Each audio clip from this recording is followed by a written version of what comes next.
মধ্যে কী কী পড়বো সেটা আমাদের একটু দেখে নিতে হবে। প্রথম কথা হচ্ছে আমাদের প্রেক্ষাপটটা কি, আমরা পড়ছি স্টেটের এভলিউশন। সেখানে আমরা পড়ছি যে কীভাবে রাষ্ট্র যে ব্যবস্থাটা, রাষ্ট্রটা কি আগের দিন আমরা পড়েছিলাম, রাষ্ট্র কীভাবে উদ্ভব হলো প্রাচীনকাল থেকে মধ্যযুগ হয়ে আধুনিককালে, কীভাবে সেই রাষ্ট্র ধারণাটা বিবর্তিত হলো সেটা আমরা পড়েছি। এবার সেই রাষ্ট্রের কতগুলো উপাদান পড়েছিলাম, রাষ্ট্রের কতগুলো বৈশিষ্ট্য পড়েছিলাম, রাষ্ট্রের কিছু সমালোচনা পড়েছিলাম। এইবার রাষ্ট্র যে ধারণাটা পড়লাম, আমরা দেখেছি যে রাজতন্ত্র থেকে বিবর্তিত হয়ে কীভাবে মানে রাষ্ট্রের যে ধারণা সেটা মধ্যযুগে যে ধর্মের সাথে জড়িয়ে পড়লো, আধুনিক যুগে সেটা বিভিন্ন বৈজ্ঞানিক চিন্তাভাবনা যেমন সার্বভৌমত্বের মতো ধারণা উঠে এলো, জাতি রাষ্ট্রের মতো ধারণা উঠে এলো, কীভাবে সেটা বিবর্তিত হলো।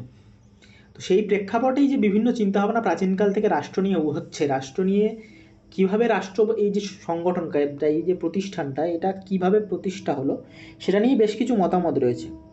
সবচেয়ে প্রাচীন যে মতামত সেটা হলো ডিভাইন রাইট থিওরি, মানে হচ্ছে ঈশ্বরের মাধ্যমেই রাষ্ট্র সৃষ্টি হয়েছে। সেটা আমাদের সিলেবাসে নেই। আমাদের সিলেবাসে যেটা রয়েছে সেটা হলো সোশ্যাল কন্ট্রাক্ট থিওরি, অর্থাৎ সামাজিক চুক্তির মাধ্যমে রাষ্ট্র তৈরি হয়েছে। এটার মূল প্রবক্তা তিনজনের নাম আমাদের সিলেবাসে রয়েছে। আমরা জানি টমাস হবস, জন লক এবং আমাদের রয়েছে জ্যাক রুসো। তো এই তিনজন চিন্তাবিদকে আমরা এখানে পড়বো। তো আমাদের প্রেক্ষাপটটা এটাই যে আমরা রাষ্ট্রের উৎপত্তির তত্ত্ব হিসেবে সোশ্যাল কন্ট্রাক্ট থিওরি বা সামাজিক চুক্তির তাত্ত্বিক হিসাবে টমাস হবসকে পড়ছি। তো টমাস হবসকে আমরা পড়বো কী কী। টমাস হবসকে প্রথমে বোঝার জন্য, তার এই ধারণাগুলোকে বোঝার জন্য টমাস হবসকে তার একটা ছোট জীবনী আমরা দেখে নেব খুব ছোট করে। তারপর তার টমাস হবসের যে প্রেক্ষাপটটা আমরা দেখব, যে টমাস হবস কোন প্রেক্ষাপটে দাঁড়িয়ে তার এই চিন্তাভাবনাটা দিচ্ছেন।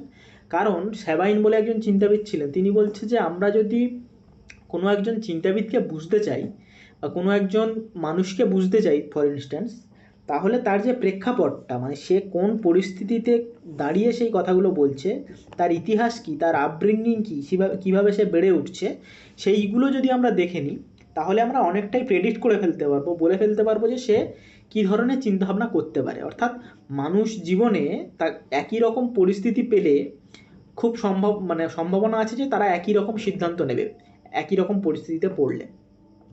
তো তেমনভাবেই আমাদেরকে তার পটভূমিটা দেখতে হবে, প্রেক্ষাপটটা দেখতে হবে। তারপর দেখবো যে তার যে তাত্ত্বিক দৃষ্টিভঙ্গি, তত্ত্বগতভাবে টমাস হবস কী রকমের চিন্তাভাবনা করেছিলেন সেটা আমরা দেখব। তারপর দেখবো যে তার উপর যে প্রভাবগুলো, যে যুদ্ধের প্রভাব, আমরা সেগুলো আলোচনা করবো, কীরকম প্রভাব তার উপর পড়েছে সেগুলো দেখব। তারপর তার মানব প্রকৃতি মানে হিউম্যান নেচারটা সম্পর্কে তার চিন্তাভাবনা কী ছিল, যেটা আমাদের টপিক রয়েছে, আমাদের এখানে সিলেবাসে রয়েছে, যে মানব প্রকৃতি সম্পর্কে কী মনে করতেন তিনি। তারপর রয়েছে যে প্রকৃতির রাজ্য, অর্থাৎ যে nature of state of nature, যেটা অর্থাৎ যেটা একটা কাল্পনিক জায়গা তিনি স্থাপন করছেন, সেটার অবস্থা কেমন ছিল, তার বৈশিষ্ট্যগুলো কী কী। তারপর দেখব যে আমরা যে ন্যাচারাল ল কী কী ছিল, ন্যাচারাল ল বলতে কী বোঝায়। তারপরকে হবসকে একটা বিতর্ক রয়েছে, হবসকে একই ধারে ব্যক্তি স্বাতন্ত্র্যবাদী, অর্থাৎ হবস একই ধারে উদারনীতিবাদের কথা বলছে, আবার অপর দিকে হবসকে সর্বাত্মকবাদের কথা বলে, অর্থাৎ টোটালিটেরিয়ানিজমের কথা বলে। সেই যে বিতর্কটা, হবস কোন দিকে রয়েছেন সেটা একটু আলোচনা করব। তারপর বলবো যে সামাজিক চুক্তিটা হবসকে কী বলছে, হবসের যে সামাজিক চুক্তি, সোশ্যাল কন্ট্রাক্ট, যেটার মাধ্যমেই তিনি বলছেন রাষ্ট্র তৈরি হচ্ছে, সেটা সম্পর্কে হবস কী বলছে এক্স্যাক্টলি।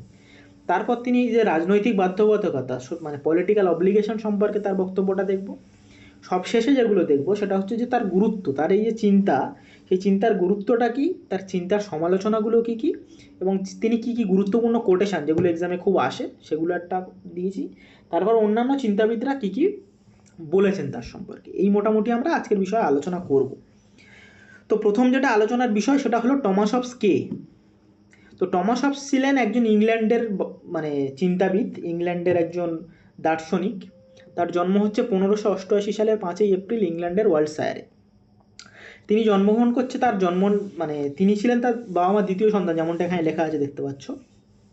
অত্যন্ত মেধাবী একজন ছাত্র ছিলেন এবং তার বিভিন্ন ভাষাগত দক্ষতা যেমন ছিল, তেমনি তিনি তার যে সময়, সেই সমসাময়িক সময়ে বিভিন্ন চিন্তাবিদ, বিভিন্ন প্রখ্যাত বিজ্ঞানী থেকে শুরু করে যেমন গ্যালিলিও, ডেকার্ত, তাদের সাথে তার সাক্ষাৎ হয় এবং সেই কারণেই কিন্তু তার চিন্তাভাবনার মধ্যে বৈজ্ঞানিকতার একটা ছাপ আমরা দেখতে পাবো তার আলোচনায়। তার যখন আমরা পড়বো যে কীভাবে তার তাত্ত্বিক দৃষ্টিভঙ্গিটা গড়ে উঠেছে, সেখানে তার বিজ্ঞানের প্রতি তার যে ভাব, বিজ্ঞানের প্রতি তার যে প্রভাব, সেটা আমরা দেখতে পাবো।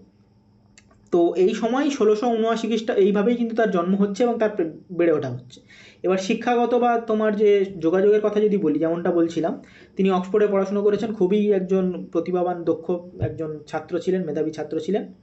এবং তার যে সময়, সেই সমসাময়িক সময়ে কিন্তু যে ঘটনাগুলো ঘটছে, যেগুলোর প্রভাব আমরা বিস্তারে আলোচনা করব, সেগুলো হলো তার যে সমসাময়িক সময়ে ইংল্যান্ডে গৃহযুদ্ধের পরিস্থিতি ছিল। ইংল্যান্ডে গৃহযুদ্ধ চলছিল, ইউরোপে চলছিল 30 বছরের যুদ্ধ। তো এটা আমরা দেখব। এবার তার প্রভাবও কিন্তু তার এই যে দর্শনে, সে যে মানব চরিত্র সম্পর্কে যা চিন্তাভাবনা করছে, বা তার যে এই যে প্রকৃতির রাজ্য সম্পর্কে চিন্তা, এমনকি এই চিন্তাভাবনার মধ্য দিয়েই তো তার যে সামাজিক যুক্তি বা সোশ্যাল কন্ট্রাক্টের ধারণা আসছে, সেটাই যে হতাশাবাদী বা পেসিমিস্টিক যে ধারণা, অর্থাৎ মানব চরিত্রকে তিনি যে একটা নেগেটিভ বা নঙর্থক দিক থেকে দেখেছেন, তার কারণটা আমরা এখান থেকে বুঝতে পারবো। তো এখানে দেখো, হবসকে বলা হচ্ছে একজন, তিনি বলেছেন যে আমার জন্মের সাথে আমি জন্ম নিয়েছিল ভয়ের সাথে, অর্থাৎ আমার মার সাথে যে দুটো যমজ সন্তান জন্ম দিয়েছিলেন, একজন আমাকে আর একজন ভয়। তিনি কেন এটা বললেন, তার যে মনস্তত্ত্ব, তার যে দার্শনিক প্রভাব, তার যে প্রেক্ষাপট, সেটা যদি আমরা বুঝে ফেলি, তাহলে কিন্তু এই বক্তব্যটার সার আমরা বুঝতে পারবো। তা হবসের সম্পর্কে যেটা বলার, হবস কিন্তু সেই সময় দাঁড়িয়ে, অর্থাৎ 1700 শতকের সেই সময় দাঁড়িয়ে, তার এই প্রেক্ষাপট, যখন আমরা আগের দিন যখন রাষ্ট্রের বিবর্তন আলোচনা করছিলাম, তখন আমরা বলছিলাম যে সেই সময়ে রাষ্ট্রের সাথে একটা মধ্যযুগের যে সময়কাল আর কি, সেই সময়ে রাষ্ট্রের যে ধারণা, সেখানে কিন্তু সর্বোচ্চ প্রধান মানে প্রতিষ্ঠান হিসাবে শুধুমাত্র রাষ্ট্র ছিল না বা রাজা ছিল না, সেই সময় ছিল গুরুত্বপূর্ণ হিসাবে ধর্ম যে প্রতিষ্ঠানগুলো, যেমন চার্চের কথা ইউরোপের ক্ষেত্রে বলা যেতে পারে, খ্রিস্টান মিশনারি যে চার্চগুলোর কথা। তো চার্চ একটা গুরুত্বপূর্ণ তত্ত্ব, মানে একটা প্রতিষ্ঠান ছিল। তারা কি বলছে, তারা বলছে যে ঈশ্বরের সৃষ্টি হচ্ছে, রাজা হচ্ছে ঈশ্বরের একটা রূপ। তো ঈশ্বরের রূপ রাজা, সেইটা কিন্তু প্রাচীনকাল থেকেই হয়ে আসছে। মধ্যযুগের সাথে আমরা আধুনিক মানে প্রাচীন যুগের একটা পার্থক্য করেছিলাম মধ্যযুগের সাথে, যে পার্থক্যটা বলেছিলাম যে মধ্যযুগে রাজাকে সরাসরি ঈশ্বরের অংশ বলা হচ্ছে, কিন্তু রাজ্যের উপর সবচেয়ে গুরুত্বপূর্ণ দাবিটা কার থাকবে, সেটা কি রাজার থাকবে, নাকি থাকবে আমাদের চার্চের বা ধর্ম যে প্রতিষ্ঠান তার, সেই দ্বন্দ্বটা ছিল। তো সেই ডিভাইন রাইট থিওরিকে কিন্তু প্রত্যাখ্যান করছে হবস, প্রথম ব্যক্তি যিনি দাঁড়িয়ে তিনি কিন্তু এই প্রত্যাখ্যানটা করছেন। সেটা কিন্তু খুব একটা সহজ কাজ না সেই সময়ের পরিস্থিতিতে দাঁড়িয়ে, যে সময়ে ঈশ্বরের বিরুদ্ধে যাওয়া, অর্থাৎ ধর্মশাস্ত্র চার্চের বিরুদ্ধে যাওয়া, বৈজ্ঞানিক চিন্তাভাবনার কথা বলা, ধর্মনিরপেক্ষতার কথা বলা, মানে সেটা খুবই, মানে যেটাকে বলে বৈপ্লবিক চিন্তাভাবনা ছিল। তো তার যে গুরুত্বপূর্ণ, তার বিস্তারে আমরা আলোচনা করব বিষয়গুলো। তার এই যে বইগুলো যেগুলো খুব এক্সামে আসে, সে সবচেয়ে গুরুত্বপূর্ণ বইটা যেটা আসে সেটা হচ্ছে লেভিয়াথান। লেভিয়াথান মানে কি? লেভিয়াথান মানে হচ্ছে সর্বশক্তিমান একটা রাষ্ট্র। যে সর্বশক্তিমান রাষ্ট্রটা কি করে, সেই সর্বশক্তিমান রাষ্ট্র তৈরি হয় এই যে সোশ্যাল কন্ট্রাক্ট বা সামাজিক যে চুক্তি, তার মাধ্যমে। এই বইটা তিনি লিখছেন 1851। অন্যান্য বইগুলো এসএলএসটির ক্ষেত্রে অতটা গুরুত্বপূর্ণ নয়, কিন্তু নেটের ক্ষেত্রে বা অন্যান্য এক্সামের ক্ষেত্রে আসে। এখানে কি কি বই তার একবার দেখে নিই। একটা হচ্ছে, এটা আমি ক্রোনোলজিতেই রেখেছি, একটা হচ্ছে হিস্ট্রি অফ পেলোপনেশিয়ান ওয়ার, যেটা 1629 খ্রিস্টাব্দে তিনি ইংরেজিতে ট্রান্সলেশন করেছিলেন। তারপর আসছে দ্য শিপ 1642 খ্রিস্টাব্দে, যেখানে তিনি সরকার ও সমাজ সম্পর্কে তার লেখা এখানে দিয়েছিলেন। লেভিয়াথান যেটা বললাম, অ্যাবসোলিউট সোভারেন পাওয়ারের কথা বলেছেন। অ্যাবসোলিউট মানে সর্বাত্মক যে সার্বভৌম শক্তি, অর্থাৎ যে লেভিয়াথান বলতে সেই রাষ্ট্রকেই বলছে, বা যে সেই তৃতীয় যে প্রতিষ্ঠান যার হাতে কিন্তু এই যে ক্ষমতা দেওয়া হয়েছে, যেটা আমরা আলোচনা করব, সেটাই সেই সোভারেন পাওয়ারের হাতেই ক্ষমতাটা দেওয়া হচ্ছে, সেটা বলা হয়েছে লেভিয়াথান বইতে। তারপর আসছে দ্য কর্পোর। এই কর্পোরের মানে হচ্ছে অন দ্য বডি, অর্থাৎ শরীর সম্পর্কিত ধারণা এখানে কিন্তু তিনি দিয়েছেন। তারপর আসছে দ্য হোমাইন অন ম্যান যে বইটা। তারপর বোহেমাত, এটা তার শেষ বই, এটা আসছে 1681-তে। তো এইগুলো জাস্ট দেখে রাখা গুরুত্বপূর্ণ, অবশ্যই বললাম লেভিয়াথান বইটাকে এবং তার সালটাকে মনে রাখতে হবে এই এক্সামের জন্য। এইবার যেটা আমরা বলার চেষ্টা করব সেটা হলো যে প্রথমে তার ঐতিহাসিক প্রেক্ষাপটটা বলে নিই, তাহলে তার বৈজ্ঞানিক দৃষ্টিভঙ্গিটা বুঝতে সুবিধা হবে। যেটা বলছিলাম, একজন চিন্তাবিদের যদি প্রেক্ষাপটটাকে আমরা বুঝে নিই, তাহলে তার চিন্তাভাবনার প্রকৃতিটা আমরা সহজে বুঝতে পারি। তাহলে হবস যেই সময় জন্মগ্রহণ করছে, সেই সময় কি বলছেন তিনি, আমার সাথে ভয়ও জন্মগ্রহণ করেছিল আমার যমজ ভাই হিসেবে। আমার মা দুজনকে জন্ম দিয়েছিলেন, একজন হচ্ছে আমি, একজন হচ্ছে ভয়। কেন কথা বলছেন? কারণ 1642 থেকে 1651 সময়, যে সময় মানে কিন্তু ইংল্যান্ডে চলছিল একটা, যেটাকে বলে গৃহযুদ্ধ বা সিভিল ওয়ার। সেই সিভিল ওয়ার কাদের মধ্যে চলছিল? একদল ছিল রাজতন্ত্রের সমর্থক, যারা ছিল রয়্যালিস্ট, যেমন আমরা জানি ইংল্যান্ডে রাজতন্ত্র এখনও রয়েছে। সেই ইংল্যান্ডের রাজতন্ত্রের সঙ্গে যখন পার্লামেন্ট, অর্থাৎ যে সংসদীয় ব্যবস্থা, যারা সংসদের সমর্থক অর্থাৎ যারা গণতন্ত্রের কথা বলছে, সেই গণতন্ত্র অর্থাৎ মানুষের অধিকারের কথা, একটা নির্দিষ্ট মানুষের নির্বাচিত প্রতিনিধি যারা, তারা যখন ক্ষমতা দখল করতে চাইছে, একদিকে রাজার যে রাজত্ব সেখানে বজায় রয়েছে, তাদের মধ্যে যে দ্বন্দ্ব, সেই দ্বন্দ্বটাই কিন্তু এই এই civil war, English civil war বা ইংল্যান্ডের গৃহযুদ্ধ এই সময় চরম আকার ধারণ করেছিল, যেটার সাথে অবশ্যই গুরুত্বপূর্ণ আরেকটা আমরা বলেছিলাম, সেটা হলো 30 ইয়ার্স ওয়ার্ল্ড, ইউরোপে কিন্তু 30 ইয়ার যে যুদ্ধ সেটা কিন্তু চলছিল। এটা ছিল ইউরোপের ঘটনা, এবং ইংল্যান্ডের মধ্যেও কিন্তু এই ঘটনা, এই গৃহযুদ্ধ চলছিল। একদিকে তাদের যে প্রতিবেশী রাষ্ট্রের মধ্যে একটা দ্বন্দ্ব, একই সাথে তাদের অভ্যন্তরীণ যে সিভিল ওয়ার বা তাদের যে গৃহযুদ্ধ চলছিল। এই দুটোর কারণেই কিন্তু সেই সময়ের মানুষ একে অপরের প্রতি তাদের যে সদ্ভাব, মানুষের যে প্রকৃতিকে তিনি সদ্ভাব হিসেবে কেন দেখছেন না, তার কারণ যদি তার প্রেক্ষাপটকে বুঝে নিই, সেটাই আমরা বুঝতে পারবো। কারণ তিনি দেখছেন যে সেখানে কোনো আইন শৃঙ্খলা নেই। একটা রাষ্ট্র যদি আমরা কল্পনা করি এমন, যেখানে কোনো মানে দুটো পক্ষের মধ্যে এমন দ্বন্দ্ব চলছে, কোনো ল নেই, মানে ল নেই, আইন নেই, কোনো বিচার ব্যবস্থা নেই, কোনো শাসন ব্যবস্থা নেই। তো এইরকম একটা পরিস্থিতিতে যদি আমরা কল্পনা করি, সেই পরিস্থিতিটা কেমন, একটা সাধারণ মানুষ কীরকম নিরাপত্তাহীনতা ভোগ করতে পারে। সে তার কাছে কোনো এমন আইন নেই যে আইনটার বলে সে তার যে তাকে যে একজন সাপোর্ট করবে বা তাকে যে কোনো রাষ্ট্রীয় বা কোনো মানুষের থেকে যে অত্যাচার থেকে বাঁচাবে, তেমন কোনো আইন নেই। সেই আইনকে যারা প্রয়োগ করবে সেই শাসন ব্যবস্থা নেই, এবং সে যদি কোনো কারণে তার উপর কোনো অত্যাচার হয়, তার যে বিচার হবে সেই বিচার ব্যবস্থাও নেই। এমন একটা অরাজক পরিস্থিতি, এমন একটা বিভীষিকাময় পরিস্থিতি, যেখানে রাজার মতো যে শক্তিমান একজন মানে ব্যক্তি, তাকেও দিবালোকে শিরচ্ছেদের মতো ঘটনা ঘটছে। তো এইরকম একটা পরিস্থিতির মধ্যেই কিন্তু হবস তার ছোটোবেলা থেকে বেড়ে উঠছে। ফলে আমরা বুঝতে পারছি যে একজন মানুষ কী ধরনের চিন্তাভাবনা তিনি করতে পারেন। তো এটা গেল তার বাল্যকাল বা ছোটোবেলা থেকে তার মানে বেড়ে ওঠার যে সময়কালের ঘটনা। এবার তিনি তার যে গৃহযুদ্ধের সময় তিনি হবস তার জীবন বাঁচাতে গেলে তিনি কোথায় চলে গেলেন, তিনি ইংল্যান্ড ছেড়ে চলে গেলেন ফ্রান্সের প্যারিসে। সেখানে ফ্রান্সের প্যারিসে তিনি দীর্ঘ 11 বছর সেখানে তিনি নির্বাসিত ছিলেন। তো এই যে ঘটনা, তিনি দেখছেন যে তার এমন একটা সমাজ যেখানে কোনো আইন বিচার শাসন ব্যবস্থা নেই, যেখানে কোনো আইন নেই, শাসন নেই, বিচার ব্যবস্থা নেই, সেখানে তিনি থাকতে পারলেন না। অর্থাৎ এমন একটা অরাজক পরিস্থিতি, সেখান থেকে তাকে অন্যান্য দেশে চলে যেতে হলো। তো সেখান থেকেই নিরাপত্তার সন্ধানে তিনি স্বৈরাচারী রাজতন্ত্রের উপর তার সমর্থনটা এলো। অর্থাৎ এই যে রাজতন্ত্র, একজন এমন একটা রাজত্ব তৈরি করতে হবে, এমন একটা ব্যবস্থা তৈরি করতে হবে যেখানে এমন একটা শাসক থাকবে, তার হাতে সার্বভৌম ক্ষমতা থাকবে, যার ফলে কিন্তু সে সহজেই শাসন করতে পারবে এবং মানুষের যে বিচার, সুবিচারটা সে কিন্তু দিতে পারবে।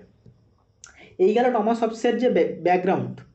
এবার টমাস হবসের এই ব্যাকগ্রাউন্ডে তার চিন্তাভাবনাটা কীরকম ছিল, সে কীরকম চিন্তাভাবনা করছে, তাত্ত্বিক যে দৃষ্টিভঙ্গি, সেটা আমরা একটু বুঝে নেওয়ার চেষ্টা করি। টমাস হবসের কথা যখন বলছিলাম, তো আমরা এখন গ্যালিলিও ডেকার্তের কথা বললাম। গ্যালিলিও ডেকার্তের যে ধারণা, এমনকি তার সাথে যে পিথাগোরাসের যে সূত্র অর্থাৎ জ্যামিতির যে সূত্র, সেটার দ্বারাও তিনি খুব প্রভাবিত ছিলেন। অর্থাৎ তিনি বলছেন যে যেমনভাবে মানে গণিতে জ্যামিতির সূত্র নির্ণয় করা যায়, কার্যকারণ সম্পর্ক বিশ্লেষণ করা যায়, তেমনভাবেই কিন্তু সমাজবিজ্ঞানের ক্ষেত্রে ম্যাটার অ্যান্ড মোশন অর্থাৎ বস্তু ও তার গতির মধ্যে দিয়ে আমরা সব কিছুকে, সমস্ত ঘটনাকে ব্যাখ্যা করতে পারি। তিনি বলছেন যে সব কিছুই কিন্তু মানুষের এই যে আবেগ বলো, চিন্তা বলো, মানুষের মন বলো, সেগুলোকে খুব সূক্ষ্ম সূক্ষ্ম কণার মাধ্যমে একটা গতির ফল, যেগুলোকে আমরা যদি ব্যাখ্যা করতে চাই, তাহলে এই গণিতের যেমন সূত্র রয়েছে, তেমনভাবে আমরা কিন্তু এই মানুষের আচরণকেও সেইভাবে আমরা বৈজ্ঞানিক দৃষ্টিভঙ্গিতে এই তার বস্তু এবং তার গতির যে চিন্তা, সেই ধারণা, তার মধ্যে দিয়ে তাকে কিন্তু আমরা ব্যাখ্যা করতে পারবো। মানে একেবারে যে বৈজ্ঞানিক চিন্তাভাবনা, সেটার কিন্তু ভিত্তি স্থাপন করছে হবস তার চিন্তাভাবনায়। তিনি বলছে বিজ্ঞানের মতো করে, গণিতের মতো করে, জ্যামিতির মতো করে, এমনকি প্রাকৃতিক বিজ্ঞানের মতো করে আমরা বৈজ্ঞানিক চিন্তাভাবনা, সায়েন্টিফিক ম্যাটেরিয়ালিজমের ধারণা তিনি কিন্তু দিচ্ছেন। এবার হবসের যে ধারণা, সেটার একটা বলা হয় যে হবস হচ্ছে মনস্তাত্ত্বিক অহংকারবাদের বিশ্বাসী ছিল, অর্থাৎ সাইকোলজিক্যাল ইগোইজমে তিনি বিশ্বাস করতেন। অর্থাৎ হবস বিশ্বাস করতেন মানুষ জন্মগতভাবে স্বার্থপর, মানুষ জন্মগতভাবে স্বার্থপর এবং নিজের আনন্দ ও আত্মরক্ষা ছাড়া সে কিছু বোঝে না। কেন এই কথাটা তিনি বলছেন, তার যে প্রেক্ষাপটটা আমরা আলোচনা করলাম, সেখানে আমরা দেখলাম হবস কিন্তু এমন একটা প্রেক্ষাপটে বেড়ে উঠছে যেখানে একে অপরের সাহায্য করার প্রবণতা যে মানুষের রয়েছে, সেই ধারণা কিন্তু কোনোভাবেই তার সামনে উঠে আসছে না। তার সামনে উঠে আসছে মানুষ একে অপরের সুযোগ পেলেই তার উপর অত্যাচার করতে পারে, তার থেকে যে সম্পত্তি কেড়ে নিতে পারে, এবং পরিস্থিতিটা অরাজক। সেই অবস্থায় মানুষ কি চায়, মানুষ এমন স্বার্থপর রূপ তিনি দেখছেন যে সেখানে সে শুধু নিজের আনন্দ লাভ করতে চায় এবং নিজেকে যে শুধুমাত্র আত্মরক্ষা করতে চায়, এই পরিস্থিতিতে নিজেকে বাঁচানোটাই একমাত্র সর্বোচ্চ মানে প্রাধান্য একটা ব্যক্তির কাছে। এইভাবে তার একটা চিন্তাভাবনা রয়েছে। তো এবার আরেকটা ধারণা কি, আরেকটা হচ্ছে তার বিশ্লেষণাত্মক সংশ্লেষণের যে পদ্ধতি, সেটা তিনি বলছেন, সেটা ওই যে জ্যামিতির ধারণা বলছিলাম। সেখানে কি, সেখানে তার এই ব্যক্তিটা এই ধারণাটা হচ্ছে সমস্ত কিছুকে, এখানে একটা উদাহরণ দেওয়া হয়, সেটা হলো যে সব কিছুকে তিনি খুলে আবার জুড়ে জুড়ে দিয়ে দেখেন। উদাহরণস্বরূপ যদি বলা যায় যে ধরো নাও বাড়ির কোনো একটা মেশিন, সেটা ফ্রিজ হতে পারে, টিভির রিমোট হতে পারে, টিভি হতে পারে, যদি হবসের সামনে থাকে, হবস কী করবে, হবস প্রত্যেকটা জিনিস খুলবে। একটা রিমোট ধরো খুলে নিল, খুলে নিয়ে প্রত্যেকটা জিনিস আলাদা আলাদাভাবে দেখে নিল, অর্থাৎ প্রত্যেকটা জিনিস আলাদাভাবে বিশ্লেষণ করলো এবং বিশ্লেষণ করার পর আবার সেগুলোকে জুড়ে দিয়ে সে দেখে নিল যে প্রত্যেকটা পার্ট কীভাবে একসাথে জুড়ে একটা কাজ হচ্ছে। এই যে বিশ্লেষণাত্মক সংশ্লেষের যে ধারণা, রিজলভ কম্পোজিটের যে মেথড, সেখানে তিনি বলছেন এইভাবে প্রত্যেকটা জিনিসকে যদি আমরা ভেঙে বুঝে তবে ডিসিশান নিই, তবে সিদ্ধান্ত নিই, সেটাই কিন্তু হবে একজন উপযুক্ত ব্যক্তির একটা কাজ, যে সে যুক্তির ভিত্তিতে এখানে কিন্তু সিদ্ধান্ত গ্রহণ করবে। এটাই হচ্ছে তার ধারণা। অর্থাৎ কোনো কিছুকেই বিশ্বাস করলে হবে না, যেমন তার ধর্ম আমাদের থেকে আশা করে যে আমরা বিশ্বাস করব কোনো যুক্তি ছাড়া, কোনো প্রশ্ন ছাড়া, সেটা আমরা বিশ্বাস করব। হবস বলছেন না, আমাদেরকে যুক্তির ভিত্তিতে এখানে কিন্তু বুঝতে হবে। তো এই গেল তার যে পদ্ধতি, অর্থাৎ সে কীরকম তাত্ত্বিক দৃষ্টিভঙ্গি নিয়ে তিনি চিন্তাভাবনা করেন, তার দৃষ্টিভঙ্গিটা কেমন। এবার হবসের যে এখানে আমরা এগুলো আলোচনা করে ফেলেছি যে তিনি বৈজ্ঞানিক বস্তুবাদের আলোচনা কেমন করেন, এইবার আমরা যে আলোচনাটা করব সেটা হলো যে হবসের মানব চরিত্র সম্পর্কে হবসের ধারণাটা কী ছিল, অর্থাৎ মানুষের চরিত্রটা কেমন। আমরা হবসের প্রেক্ষাপট আলোচনা করেছি যে কোন প্রেক্ষাপটে দাঁড়িয়ে হবস আলোচনা করছেন। এবার হবসের যে মানুষ, মানে হবস যে মানুষকে বর্ণনা করেছেন, মানুষের চরিত্র, মানুষের প্রকৃতি কেমন, সেটা সম্পর্কে তিনি বিশিষ্ট কিছু বৈশিষ্ট্যের কথা বলছেন। একটা বলছেন কি, মানুষ হচ্ছে বস্তু ও গতির সমন্বয়। অর্থাৎ হবস বলছেন যে ব্যক্তি হচ্ছে মানুষ, ব্যক্তি মানুষ হচ্ছে এমন একটা সত্তা, এমন একটা আধ্যাত্মিক সত্তা যেটা কিন্তু কি করে, যেটা হচ্ছে জড় পদার্থ বা ম্যাটার ইন মোশন হিসেবে দেখছেন তিনি।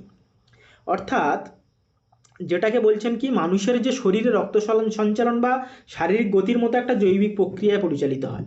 অর্থাৎ এটা একটা সিস্টেম, এটা একটা পদ্ধতি মেনে চলছে। যেমন বিজ্ঞানের একটা পদ্ধতি রয়েছে, জ্যামিতির একটা পদ্ধতি রয়েছে, জ্যামিতির একটা নিয়ম রয়েছে, যে ধরো নাও একটা ত্রিভুজের তিনটে বাহুর যদি সমান হয়, একটা মানে ধরো বর্গক্ষেত্রের 4টে বাহু যদি সমান হয়, সেটাকে আমরা বর্গক্ষেত্র বলবো। এই যে নিয়মটা, সেই নিয়মটা কিন্তু মানুষের ক্ষেত্রে, এবং সেটা জড়বস্তু হোক, সেটা মানে তার গতি থাক, সে যেমনই ব্যক্তি হোক, তার মধ্যে কিন্তু এই দুটো বিষয় কিন্তু থাকবে। অর্থাৎ সে কিন্তু এই নির্দিষ্ট একটা নিয়ম মেনে কিন্তু সে বেড়ে উঠবে। অর্থাৎ ব্যাখ্যা করার জন্য একটা কার্যকারণ সম্পর্ক কিন্তু সব ক্ষেত্রে করা যায়। এটা একটা প্রথম বৈশিষ্ট্য মানুষের চরিত্রের ক্ষেত্রে বলছেন, যে মানুষকে ব্যাখ্যা করার জন্য একটা নিয়ম রয়েছে, একটা সূত্র, নিয়মই একটা গুরুত্বপূর্ণ সূত্র রয়েছে, যেটার মাধ্যমে কিন্তু আমরা ব্যাখ্যা করতে পারি। দ্বিতীয়টা কি বলছেন, দ্বিতীয় বলছেন আবেগ ও চালিকা শক্তি। অর্থাৎ মানুষের প্রধান চালিকা শক্তি হচ্ছে আবেগ, কামনা, বাসনা, ঘৃণা। এই যে আবেগ, বিভিন্ন যে আমাদের আবেগ রয়েছে, যেটা কিন্তু মানুষের যুক্তির চেয়ে এগুলো দ্বারা বেশি চালিত হয়, কিন্তু সেটা তিনি সমালোচনা করছেন। তিনি বলছেন যে না, আমাদের এই যে আবেগ দ্বারা চালিত হওয়ার যে আমাদের মানুষের চরিত্র, সেটাকে করলে হবে না, আমাদেরকে যুক্তি দিয়ে সব কিছু বিচার করতে হবে এবং বৈজ্ঞানিক দৃষ্টিভঙ্গি নিয়ে আমাদেরকে জীবনে এগিয়ে যেতে হবে। কিন্তু মানুষের চরিত্র হিসেবে তিনি কি বলছেন, মানুষ আবেগ দ্বারা চালিত। মানুষ এই যে বিভিন্ন কামনা, বাসনা, রাগ, ঘৃণা, এই যে ভালোবাসার মতো যে আমাদের আবেগ, সেই আবেগগুলোকে দিয়ে কিন্তু মানুষ এগিয়ে যায়। আরেকটা বৈশিষ্ট্য কি বলছে, মানুষের চরিত্র হচ্ছে ক্ষমতার আকাঙ্ক্ষা মানুষ করে। অর্থাৎ এই ক্ষমতার আকাঙ্ক্ষা কীরকম, মানে তিনি তো একদিকে বলছেন যে মানুষ সেলফ প্রিজার্ভেশনের কথা বলছেন, অর্থাৎ আত্মরক্ষার কথা বলছেন, মানুষের জীবনকে বাঁচিয়ে রাখার জন্য প্রাথমিক। কিন্তু ধরে নাও এমন একটা মানুষ যে তার শুধু আত্মরক্ষা করছে, সে কীরকম ক্ষমতা আকাঙ্ক্ষা করছে, অর্থাৎ সে কোন ধরনের ক্ষমতা আকাঙ্ক্ষা করছে। একটা ব্যক্তি যে আত্মরক্ষা করছে, সেও ক্ষমতা চাইছে, তিনি বলছেন। কারণ কি, যে ব্যক্তি আত্মরক্ষা করছে সেও চাইছে যে এমন একটা শক্তি থাক তার কাছে, যে শক্তির দ্বারা সে আত্মরক্ষাটা করতে পারে। সেই ক্ষমতা কিন্তু অপরকে শোষণ করার ক্ষমতা না, কিন্তু সেই ক্ষমতাটা আত্মরক্ষার ক্ষমতা। এইরকম ব্যক্তির প্রাথমিক যে চাহিদা, তার মধ্যেই তিনি আকাঙ্ক্ষার একটা বৈশিষ্ট্য বলছেন, মানুষ ক্ষমতা চায়। তো এটা একটা বৈশিষ্ট্য। আর একটা বৈশিষ্ট্য কি, একটা বৈশিষ্ট্য বলছে ব্যক্তি স্বাতন্ত্র্যবাদ ও নৈতিক আপেক্ষবাদ। হবসের যে বক্তব্য সেটা তিনি বলছেন যে প্রত্যেকটা মানুষের বিচার বুদ্ধি ভিন্ন ভিন্ন হয়। বলছেন যে কোনো ভালো মন্দ বলতে কোনো বস্তুনিষ্ঠ সত্য আমাদের এখানে নেই। যেমন মানে ধরো মানুষ নিজের সম্পর্কে খুব মানে প্রত্যেকটা মানুষ তার নিজের সম্পর্কে উচ্চ ধারণা পোষণ করে এবং নিজের যে বিচার বুদ্ধি, নিজের যে মতামত, সেটাকেই সে শ্রেষ্ঠ মনে করে। এই রকমের মানুষ আত্মকেন্দ্রিক, যে সে নিজেকেই একমাত্র শ্রেষ্ঠ গুরুত্বপূর্ণ মনে করে এবং তার যে বক্তব্যকেই সে সর্বোচ্চ বলে মনে করে। এটাই এই যে নৈতিক আপেক্ষবাদ, অর্থাৎ অন্যের যে বক্তব্য, অন্যের যে মতামত, সেটাকে তিনি অতটা গুরুত্ব দিচ্ছেন না, বা তার মতামতকে যে গুরুত্ব দিয়ে দেখা সেটা মানব চরিত্রের অংশ বলে তিনি মনে করছেন না। এই নৈতিকতাটা মানুষের মধ্যে নেই যে অন্যের বক্তব্যটাকে শোনা উচিত বা অন্য ব্যক্তির বক্তব্যকে গুরুত্ব সহকারে বিবেচনা করা উচিত। আরেকটা কি, আরেকটা বলছেন মানুষের প্রাথমিক যে বৈশিষ্ট্য সেগুলোর মধ্যে গুরুত্বপূর্ণ হলো প্রতিযোগিতা, অবিশ্বাস ও ভয়। অর্থাৎ প্রকৃতিগতভাবে মানুষ যে একে অপরের সাথে যে সক্ষমতা, অর্থাৎ প্রত্যেক ব্যক্তির যে ক্ষমতা, সেই প্রত্যেক ব্যক্তির মধ্যে একটা প্রতিযোগিতা রয়েছে। অর্থাৎ মানুষ চায় অপর ব্যক্তির চেয়ে এগিয়ে যেতে, তার চেয়ে বেশি ক্ষমতার দখল করতে। সেই ক্ষমতা দখল করার যে লড়াই, সেখান থেকেই জন্ম নিচ্ছে অবিশ্বাসের। অর্থাৎ আমার চেয়ে সে বেশি শক্তিশালী হয়ে গেল, আমার চেয়ে সে বেশি ক্ষমতাশালী, আমার চেয়ে বেশি সম্পদের অধিকারী হয়ে গেল। এই যে অবিশ্বাস, সেখান থেকেই একটা ভয় যে সে যদি এতটা শক্তিশালী হয়ে যায় তাহলে সে আমাকে শোষণ করতে পারে। এই একটা যে সাইকেল, এটা কিন্তু চলতে থাকে। তিনি বলছেন যে মানুষের যে চরিত্র সেটা এই প্রতিযোগিতা সে প্রথমত করে, অন্যের সাথে নিজের তুলনা করে, এবং সেখান থেকে অবিশ্বাসের জন্ম হচ্ছে এবং তার থেকেই দিয়ে ভয় পাচ্ছে যে অন্য ব্যক্তি তাকে শোষণ করার মতো শক্তিশালী বা সম্পদশালী হয়ে উঠলো কি না। তো তাহলে মানব চরিত্রের সম্পর্কে যে বৈশিষ্ট্যগুলো আমরা দেখলাম যে মানুষ হচ্ছে বস্তু ও গতির একটা সমন্বয়। মানুষ আবেগ দ্বারা পরিচালিত হয়, মানুষ সবসময় ক্ষমতার আকাঙ্ক্ষা করে সবচেয়ে বেশি, তার প্রাথমিক চাহিদা। এবং মানুষ কিন্তু অন্য ব্যক্তির যে বক্তব্য, অন্য ব্যক্তির আবেগ বা মতামতকে গুরুত্ব না দিয়ে নিজের বক্তব্যকে শ্রেষ্ঠ মনে করে, নিজেকেই শ্রেষ্ঠ মনে করে। আর একটা কি, সে প্রতিযোগিতা করে, অন্যর থেকে এগিয়ে যাওয়ার চেষ্টা করে, যার থেকে অবিশ্বাস ও ভয়ের জন্ম নেয়। তো এই গেল মানব চরিত্র সম্পর্কে হবসের যে বক্তব্য। সেখানে তিনি কি বলছেন যে রাজনৈতিক বা রাষ্ট্র ছাড়া মানুষের অবস্থা হলো চরম অস্থিতিশীল, যেখানে মানুষ একে অপরের শত্রু হিসেবে গণ্য হয়। এই যে পরিস্থিতিটা, যেখানে রাজনৈতিক বা রাষ্ট্র ছাড়া এমন একটা পরিস্থিতিতে মানুষ তাই বেঁচে থাকতেই পারে না। কারণ যে মানুষের মধ্যে এই রকম ইগো রয়েছে, যে তার মধ্যে একটা অবিশ্বাসের ভয় রয়েছে, সেখানে যদি কোনো আইন না থাকে, সেটা কতটা ভয়ঙ্কর একটা সমাজ তৈরি হতে পারে। যে সমাজে কোনো আইন নেই, শাসন নেই, বিচার নেই, সেই সমাজে এইরকম একটা প্রতিযোগিতা মনোভাবাপন্ন বা অবিশ্বাসের বা ভয়ের যে বাতাবরণ, যেখানে অন্য মানুষের বক্তব্যকে, অন্য মানুষের মতামতকে গুরুত্ব দেওয়া হয় না, যেখানে সবাই চায় যে ক্ষমতাশালী হতে, সেই যে পরিস্থিতি, সেখানে তিনি রাষ্ট্রের গুরুত্বের কথা বলছেন এই পরিস্থিতিতে দাঁড়িয়ে। তো এবার যেটা একটা, তো এই যে প্রথম কথা হলো, এবার প্রাকৃতিক রাজ্যের আলোচনাটা করব। তো এবার যে কথাটা বলার সেটা হলো এই যে পরিস্থিতিগুলো তিনি ব্যাখ্যা করছেন, যে প্রাকৃতিক রাজ্য এটা কিন্তু কোনো যে যেটাকে বলে ভৌত এর কোনো অস্তিত্ব নেই, মানে এটা যে বাস্তবে রয়েছে বা বাস্তবে কোনো দিন ছিল সে কথা বলা যায় না। এটাকে একটা কাল্পনিক ধারণা হিসেবে তিনি কিন্তু বলছেন। তো এই যে প্রাকৃতিক রাজ্য বা তার এই যে সামাজিক চুক্তির ধারণাটা বলছেন, এটার কোনো ঐতিহাসিক ভিত্তি আছে কি না, সেটা ঐতিহাসিক ভিত্তি নেই। এটাকে ব্যাখ্যা করেছেন তিনি যখন তিনি তার যে এই যে ধারণাটা, যে রাষ্ট্র কীভাবে উদ্ভব হলো, সেটা চুক্তির মাধ্যমে। তো সেই ব্যাখ্যাটা করার জন্যই তিনি একটা থট এক্সপেরিমেন্ট করছেন, মানে একটা যে ধারণা দিচ্ছেন যে কোন পরিস্থিতিতে দাঁড়িয়ে মানুষ রাষ্ট্র তৈরি করলো, সেটা তিনি ব্যাখ্যা করার জন্য একটা ধারণা দিচ্ছেন। তেমন একটা ধারণা তিনি কি বলছেন, যে প্রকৃতির রাজ্য বা স্টেট অফ নেচার। হবসের যে মানুষের কল্পনাটা আমরা আগে দেখলাম যে কেমন মানুষ, এবার প্রকৃতির রাজ্যের যদি কল্পনাটা করি, প্রকৃতির রাজ্য সম্পর্কে হবস কি বলছেন।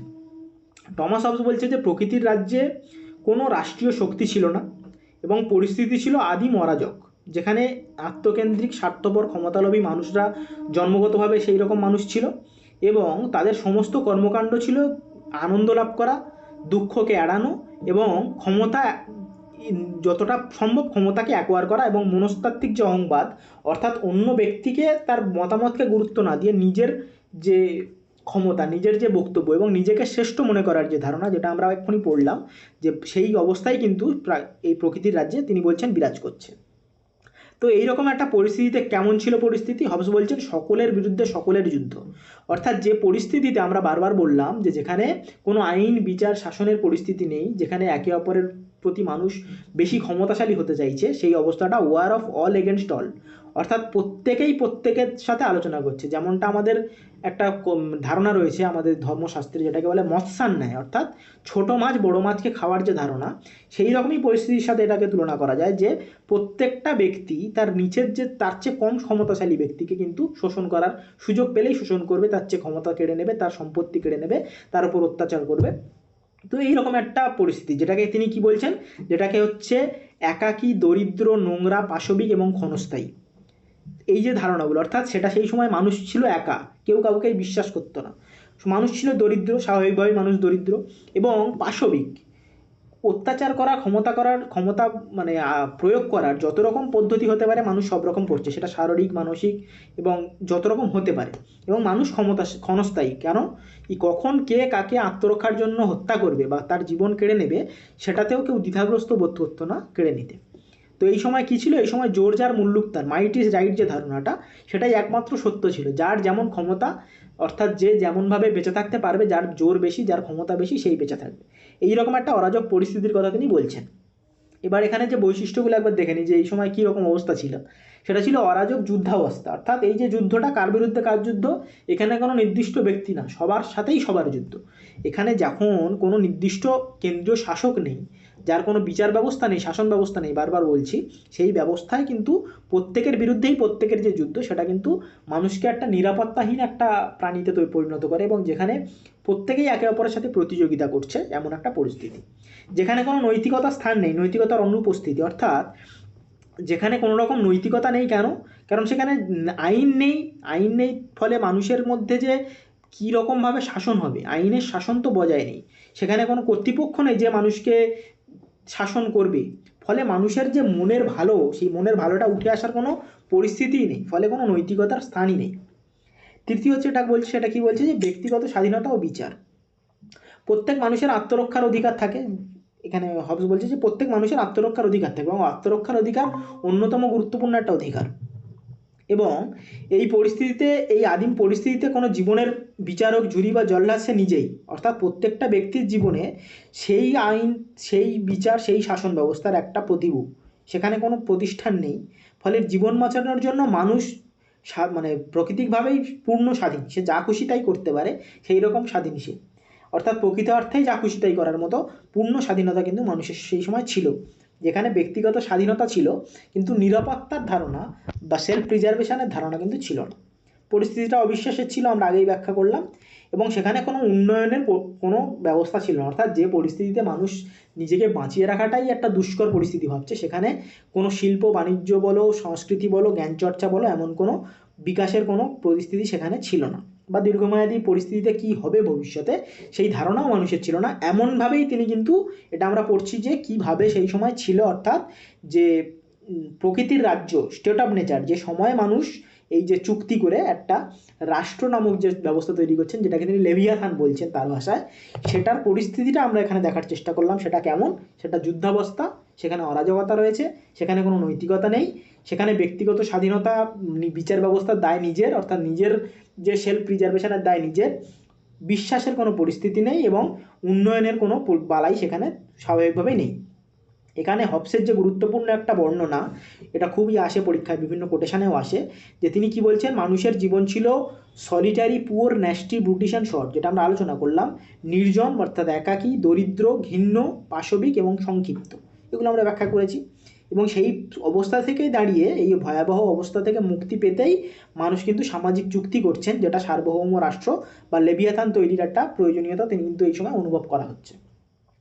তো এই সময় এই যে প্রকৃতির রাজ্যর আমরা ব্যাখ্যা করলাম, মানুষের চরিত্র একদিকে ব্যাখ্যা করলাম, যে মানুষের চরিত্র কেমন ছিল, মানুষ প্রত্যেকের বিরুদ্ধে প্রত্যেকের ক্ষমতা সর্বোচ্চ নিতে চায়, অপরকে বিশ্বাস করে না, প্রতিযোগিতা করতে চায়। এবার প্রকৃতির রাজ্য কেমন দেখলাম, যেখানে ভয়ের পরিস্থিতি, যুদ্ধের পরিস্থিতি, সেই পরিস্থিতিতে দাঁড়িয়ে কেউ কাউকে বিশ্বাস করে না, কোনো নৈতিকতা সেখানে নেই।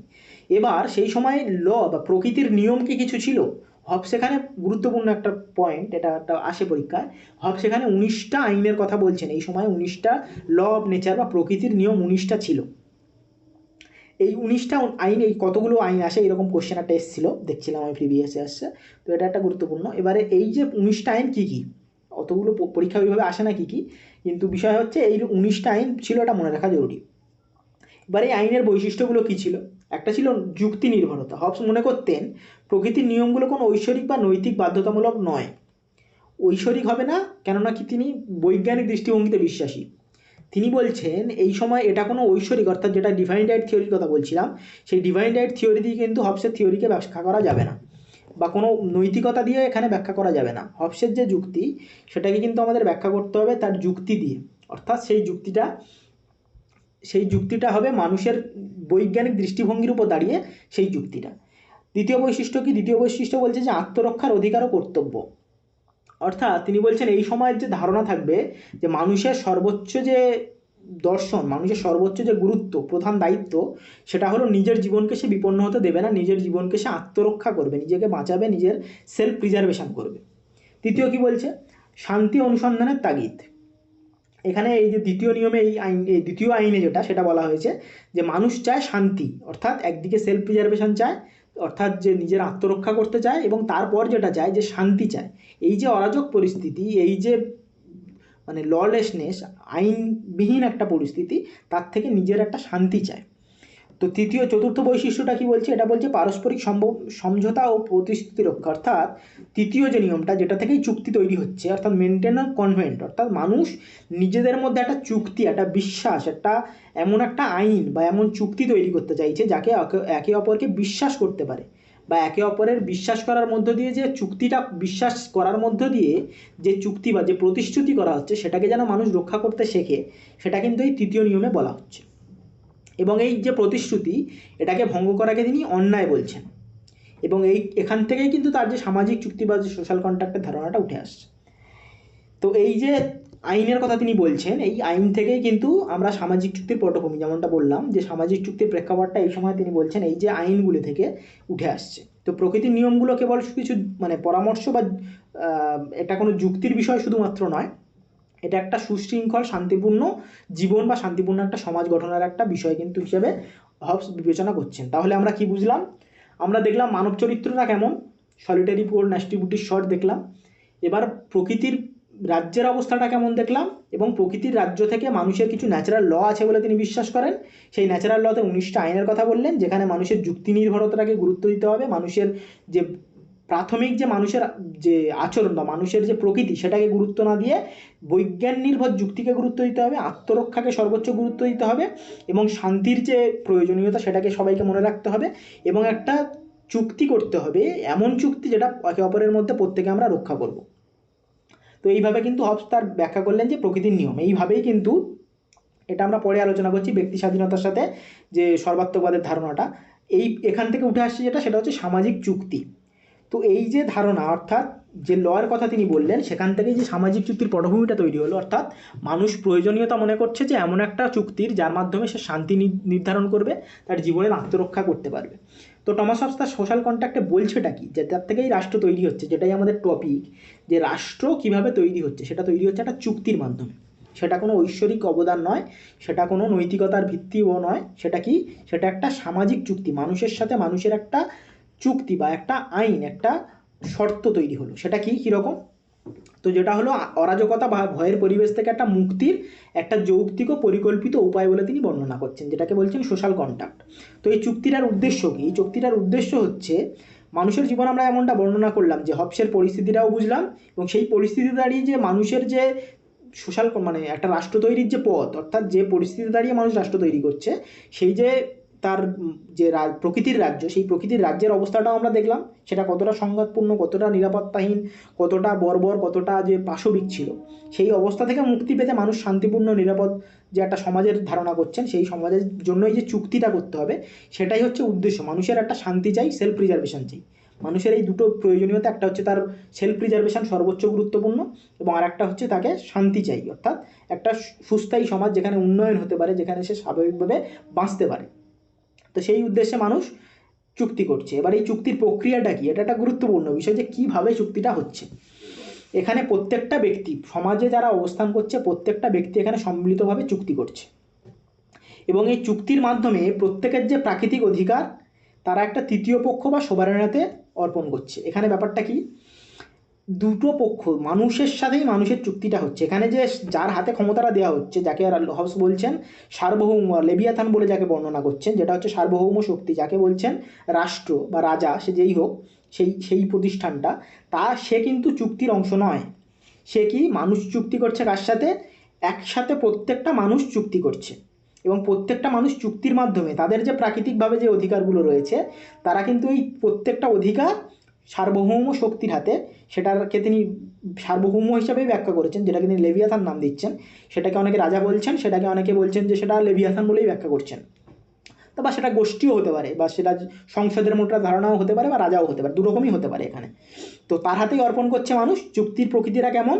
চুক্তির প্রকৃতিটা হচ্ছে মানুষের সাথে মানুষের চুক্তি হচ্ছে, যেখানে সমস্ত প্রাকৃতিক অধিকার তারা একসাথে হয়ে তারা অর্পণ করছে সেই সার্বভৌম শক্তির হাতে। এটাই হচ্ছে চুক্তির প্রক্রিয়া।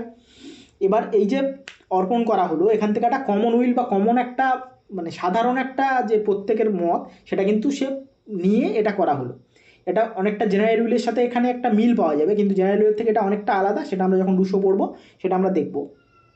তো এইভাবে সার্বভৌমর হাতে দুজন ব্যক্তি, মানে মানে প্রত্যেকটা ব্যক্তি একে অপরের সাথে যে চুক্তি হলো, সেই চুক্তি করে কিন্তু সার্বভৌমর হাতে এখানে ক্ষমতাটা দেওয়া হলো। অর্থাৎ তৃতীয় যে পক্ষ, সেই পক্ষ হিসাবে লেভিয়াথান এখানে আছে, সে সরাসরি কখনো কিন্তু এই চুক্তির অংশ নয়।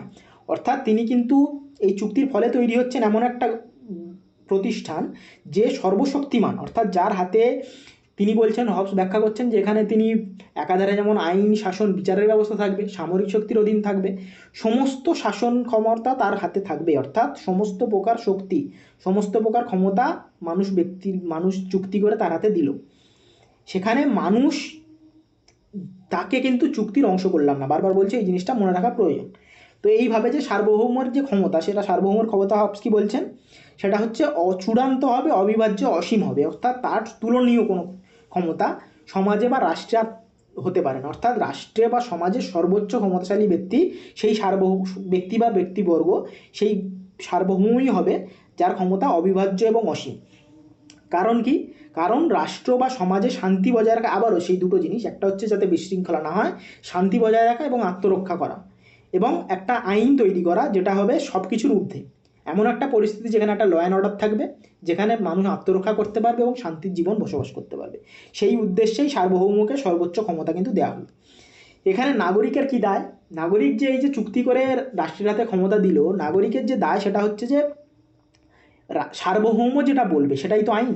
সেই সার্বভৌম ব্যক্তি হোক বা ব্যক্তি গোষ্ঠী হোক, তাদের যে আইন বা তাদের যে শাসন, সেটাকে মেনে চলা, এবং সেটার বিরুদ্ধে মানুষের, তিনি বলছেন যে বিদ্রোহ করার বা বিরোধ করার কোনো প্রয়োজনীয়তাই উদ্ভব হবে না। কারণ মানুষের যে চাহিদা, মানুষের যে নিরাপত্তা এবং মানুষের যে শান্তি, সব কিছুই তিনি বিধান করবেন, এবং তার ফলেই মানুষের জীবন, নিরাপত্তা, সুরক্ষা সেই সার্বভৌম ক্ষমতা মানুষকে দেবে। ফলে সেখানে আন্দোলন করার বা বিরোধ করার কোনো বিষয় নেই। কিন্তু এখানে সেলফ প্রিজার্ভেশনের জন্য বিরোধ করতে পারেন, এরকম একটা প্রভিশনের কথা হবস কিন্তু বলছেন, যেটা আমরা পরে আলোচনা করব। তো এই হলো একটা বিষয়, যেখানে একটা চুক্তি হলো, মানুষের মধ্যেই চুক্তি হলো, যার ফলে একটা তৃতীয় পক্ষ সার্বভৌমের হাতে ক্ষমতা তুলে দেওয়া হলো, এবং সেই কিন্তু অবিভাজ্য অসীম ক্ষমতার অধিকারী হলো। এই গেল সামাজিক চুক্তির যে ধারণা। নাগরিকের কর্তব্যটা কি বললাম? নাগরিকের কর্তব্য হলো সে সেই সার্বভৌমের কথা মেনে চলবে, সার্বভৌমের বক্তব্য মানবে, সার্বভৌমকে মান্য করে চলবে, তার আইন, শাসন, বিচার সব কিছু মেনে চলবে। সেটাই তার একমাত্র কর্তব্য, সেখানেই তার জীবনের পূর্তি হবে। তার যে মানুষের যে বললাম, তার জীবনের লক্ষ্য, একটা হচ্ছে তার সেলফ প্রিজার্ভেশন, আত্মরক্ষা করা, আর একটা হচ্ছে শান্তির জীবন এবং আইনের শাসন, সব কিছুই সে কিন্তু ভোগ করতে পারবে যদি সে সেই নিয়মগুলো মেনে চলে বা সেই আইনটা মেনে চলে। এবার এই চুক্তির কি কোনো সীমাবদ্ধতা ছিল? এই সামাজিক চুক্তির সীমাবদ্ধতা কি? তিনি বলছেন সার্বভৌম ক্ষমতা অত্যন্ত ক্ষমতাশালী করে দেওয়া হলো। অর্থাৎ যেখানে কিন্তু কোনো প্রশ্নের, মানে সে কিন্তু অবিভাজ্য ক্ষমতাশালী।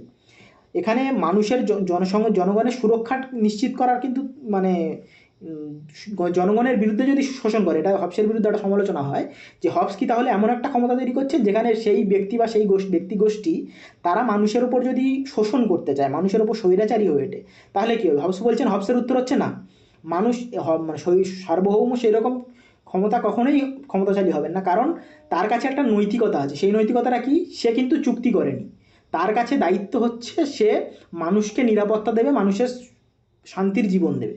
তার কাছে কোনো দায় নেই যে মানুষকে শোষণ করার। এটা হবসের বক্তব্য। হবসের ভাষায় তিনি বলছেন যে এইভাবে সে কখনো স্বৈরাচারী হতে পারে না বা স্বৈরাচারী হবে না। এটা হবসের বক্তব্য। এবার তাহলে কি বলছে, হবসের যে সামাজিক চুক্তি সেটা ভয় থেকে আর মুক্তির জন্য একটা ক্ষমতা ত্যাগ করে শক্তিশালী রাষ্ট্রের হাতে সব কিছু অর্পণ করার যে প্রক্রিয়া, এইভাবে হবস কিন্তু সামাজিক চুক্তিকে ব্যাখ্যা করছেন বা সোশ্যাল কন্ট্রাক্টকে ব্যাখ্যা করছেন। তো সোশ্যাল কন্ট্রাক্টের কিছু বৈশিষ্ট্য এখানে দেখে নেওয়া যাক। কি বলছেন, এটা চুক্তিটা কোনো তৃতীয় পক্ষের সাথে হয়নি। প্রথম বৈশিষ্ট্য, চুক্তিটা কার সাথে হচ্ছে, সার্বভৌম চুক্তি এখানে চুক্তির অংশ নয়, যেটা বললাম চুক্তি হচ্ছে মানুষের মধ্যে, এবং সেই মানুষের মধ্যে চুক্তি হওয়ার ফলে, সবার মধ্যে চুক্তি হওয়ার ফলে এখানে মানুষ ক্ষমতাটা সার্বভৌম শক্তিকে দিচ্ছে। দ্বিতীয় বৈশিষ্ট্য কি, চুক্তিটি হচ্ছে সার্বজনীন, অর্থাৎ প্রত্যেকটা ব্যক্তি এখানে সম্মতির ভিত্তিতে চুক্তি করছে। এখানে কোনো ব্যক্তি কিন্তু সেই মানে সবার মতের বাইরে কেউ না, অর্থাৎ কেউ কিন্তু বিরোধী না, প্রত্যেকটা ব্যক্তি মিলে তাদের অধিকার, তাদের ক্ষমতা কিন্তু সার্বভৌমরাতে অর্পণ করছে। তৃতীয় বৈশিষ্ট্য কি, সার্বভৌমের নিরঙ্কুশ ক্ষমতার কথা যেটা বললাম, যে সে কিন্তু অবিভাজ্য ক্ষমতার অধিকারী, তার ক্ষমতাকে নিয়ে কোনো প্রশ্ন বা মানে কোনো বিভাজনের এখানে ব্যাপার নেই, অর্থাৎ সেই হচ্ছে চূড়ান্ত অসীম এবং অবিভাজ্য ক্ষমতার অধিকারী। চতুর্থ কি, অধিকারের সমর্পণ, যে মানুষের যে অধিকার, অর্থাৎ মানুষ এই যে সব কিছুর মানুষের অধিকারের যে ব্যবস্থা, মানুষের সমস্ত কিছু রাজনৈতিক দায়বদ্ধতা থেকে শুরু করে প্রত্যেকটা বিষয়, অর্থাৎ সেই সার্বভৌমর মুখের কথাই আইন, সেই সার্বভৌমর কাজকর্মই শাসন, এবং তার মুখের বক্তব্যই বিচার, এমনভাবেই একটা সর্বাত্মক রাষ্ট্রের ধারণা কিন্তু হবস দিচ্ছেন। এবার সেটাকে কি বলছেন, সেটাকে বলছেন অপরিবর্তনযোগ্য, অর্থাৎ এই চুক্তিটা একবার হয়ে গেলে, এই যে শক্তি বা এই যে একটা রাষ্ট্র একবার তৈরি হয়ে গেল, সেখান থেকে বেরিয়ে আসার বা সেটাকে পরিবর্তন করার কিন্তু কোনো মানে পদ্ধতি বা কোনো পথ কিন্তু হবস বলছেন না, এরকম কোনো ব্যবস্থা নেই। এর থেকে ফিরে গেলে কি হবে, এর থেকে ফিরে গেলে সেই ললেসনেস যে পরিস্থিতি, অর্থাৎ যেখানে কোনো শাসন নেই, যেখানে সেই মানুষের প্রকৃতি অনুযায়ী মানুষ একে অপরকে প্রতিযোগিতা করবে, যেখান থেকে অবিশ্বাস, যেখান থেকে ভয়ের জন্ম হবে, যেখান থেকে সেই আবার সলিটারি পুয়ার ন্যাস্টিবিউটির শট, সেই ধরনের একটা পরিস্থিতি, অর্থাৎ অরাজক একটা পরিস্থিতি তৈরি হবে, যেখানে সবার বিরুদ্ধে সবার যুদ্ধ হবে, সেই পরিস্থিতি। ফলে সেই পরিস্থিতি থেকে ফিরে আসার, চুক্তি ভেঙে বেরিয়ে আসার কোনো পদ্ধতি কিন্তু হবস বলছেন না। এখানে রাজনৈতিক দায়বদ্ধতা কি বলছেন, মানুষের নাগরিকের কর্তব্য কি হচ্ছে, এই যে সার্বভৌম শক্তি তৈরি করলাম, সবার মতামতের ভিত্তিতে একটা এমন রাষ্ট্র তৈরি করলাম, একটা শক্তি তৈরি করলাম, তাকে কিন্তু তার প্রতি আনুগত্য দেখা এবং তার মতামতকে মেনে চলা, সেটাই হচ্ছে মানুষের রাজনৈতিক দায়বদ্ধতা। এবার সার্বভৌম দায়বদ্ধতা কি, সার্বভৌম দায়বদ্ধতা মানে যে শক্তির হাতে আমরা ক্ষমতাটা দিলাম, যে শক্তির হাতে মানুষ চুক্তির মাধ্যমে ক্ষমতাটা দিল, তার কাছে সে কিন্তু সর্বোচ্চ ক্ষমতাশালী হলো, তার কাছে তার ক্ষমতাকে প্রশ্ন করার কেউ নেই, তার দায়িত্ব হলো মানুষের জীবন রক্ষা করা, শান্তি বজায় করা, যেটা মানুষের প্রাথমিক চাহিদা। বারবার বলা হচ্ছে যে মানুষের যে চাহিদা, সেই চাহিদা সেটা কি, সেটা একদিকে তার সেলফ প্রিজার্ভেশন প্রথম, দ্বিতীয় হচ্ছে তার শান্তি বজায় রাখা, তৃতীয় হচ্ছে আইনের শাসন। এই তিনটে জিনিস মানুষের চাহিদা, সেটাই সার্বভৌম দায়বদ্ধতা মানুষের কাছে, যে এই তিনটে আমরা দেবো। যদি এটা করতে মানুষ ব্যর্থ হয়, এই যে কথাটা বলছিলাম, যদি এই তিনটে জিনিস সার্বভৌম, সে ব্যক্তি হোক বা গোষ্ঠী হোক, দিতে অক্ষম হয়, তাহলে কিন্তু কেবল তখনই কিন্তু মানুষের যে দায়বদ্ধতা সেটা মানে এই চুক্তি মানে তখনই কেবল কিন্তু মানুষ কিন্তু বিরোধ করার ক্ষমতার কথা হবস কিন্তু বলছেন। তো এই গেল আমাদের চুক্তির বিষয়টা। তাহলে আমরা কী দেখলাম, আমরা হবসের মানব প্রকৃতি দেখলাম, তার প্রকৃতির রাজ্য কেমন ছিল দেখলাম, সেখান থেকে চুক্তিটা কিভাবে তৈরি হলো, অর্থাৎ সোশ্যাল কন্ট্রাক্ট বা রাষ্ট্রের জন্ম কিভাবে হলো, সেখান থেকে আমরা কিন্তু দেখলাম। এবার যেটা বলবো সেটা হচ্ছে রাজনৈতিক বাধ্যবাধকতা। এটা অলরেডি আমরা চুক্তির আলোচনায় করে ফেলেছি। সেটা কি, মানুষের রাজনৈতিক বাধ্যবাধকতা কি, রাজনৈতিক বাধ্যবাধকতা বা পলিটিক্যাল অব্লিগেশনের যে ধারণা, সেটা হচ্ছে আইনকে মেনে চলবো কেন, অর্থাৎ এই যে আইন তৈরি করবে সার্বভৌম, সেটা আমরা মেনে চলবো কেন, কারণ এটা আমরা সামাজিক চুক্তির মাধ্যমে প্রতিশ্রুতি নিয়েছি একে অপরের সাথে মেনে চলার, কারণ আমাদের শান্তি রক্ষার প্রয়োজন, আমরা সর্বোচ্চ আত্মরক্ষা প্রয়োজন, শান্তি রক্ষা প্রয়োজন, এবং সার্বভৌম শক্তির কর্তৃত্বকে আমরা মেনে চলেছি, এবং আমাদের একটা নৈতিক বাধ্যবাধকতা রয়েছে যে আমরা এই যে আইন তৈরি করেছি, এই যে ব্যবস্থাটা তৈরি করেছি, সেটা যদি আমরা না মানি, তাহলে সেটা সেই আমাদের পুরনো অবস্থায় ফিরে যাওয়ার মতো একটা অবস্থা হবে। ফলে আমাদেরকে নৈতিকতা, আমাদের যে আইনগত নৈতিকতা রয়েছে, সেই নৈতিকতার ভিত্তিতেই কিন্তু আমাদেরকে এই রাজনৈতিক বাধ্যবাধকতা রয়েছে যে আমাদেরকে মেনে চলতে হবে সব কিছু। তো এই যে দর্শন, এই যে এবার গুরুত্ব বোঝার আগে যেটা ছেড়ে এসেছিলাম সেটা একটু দেখে নিই, যে হবসকে একাধারে বলা হচ্ছে ব্যক্তি স্বাতন্ত্র্যবাদী, আবার একাধারে বলা হচ্ছে অ্যাবসোলিউট, অর্থাৎ তিনি কিন্তু সর্বাত্মক রাষ্ট্রের কথা বলছেন।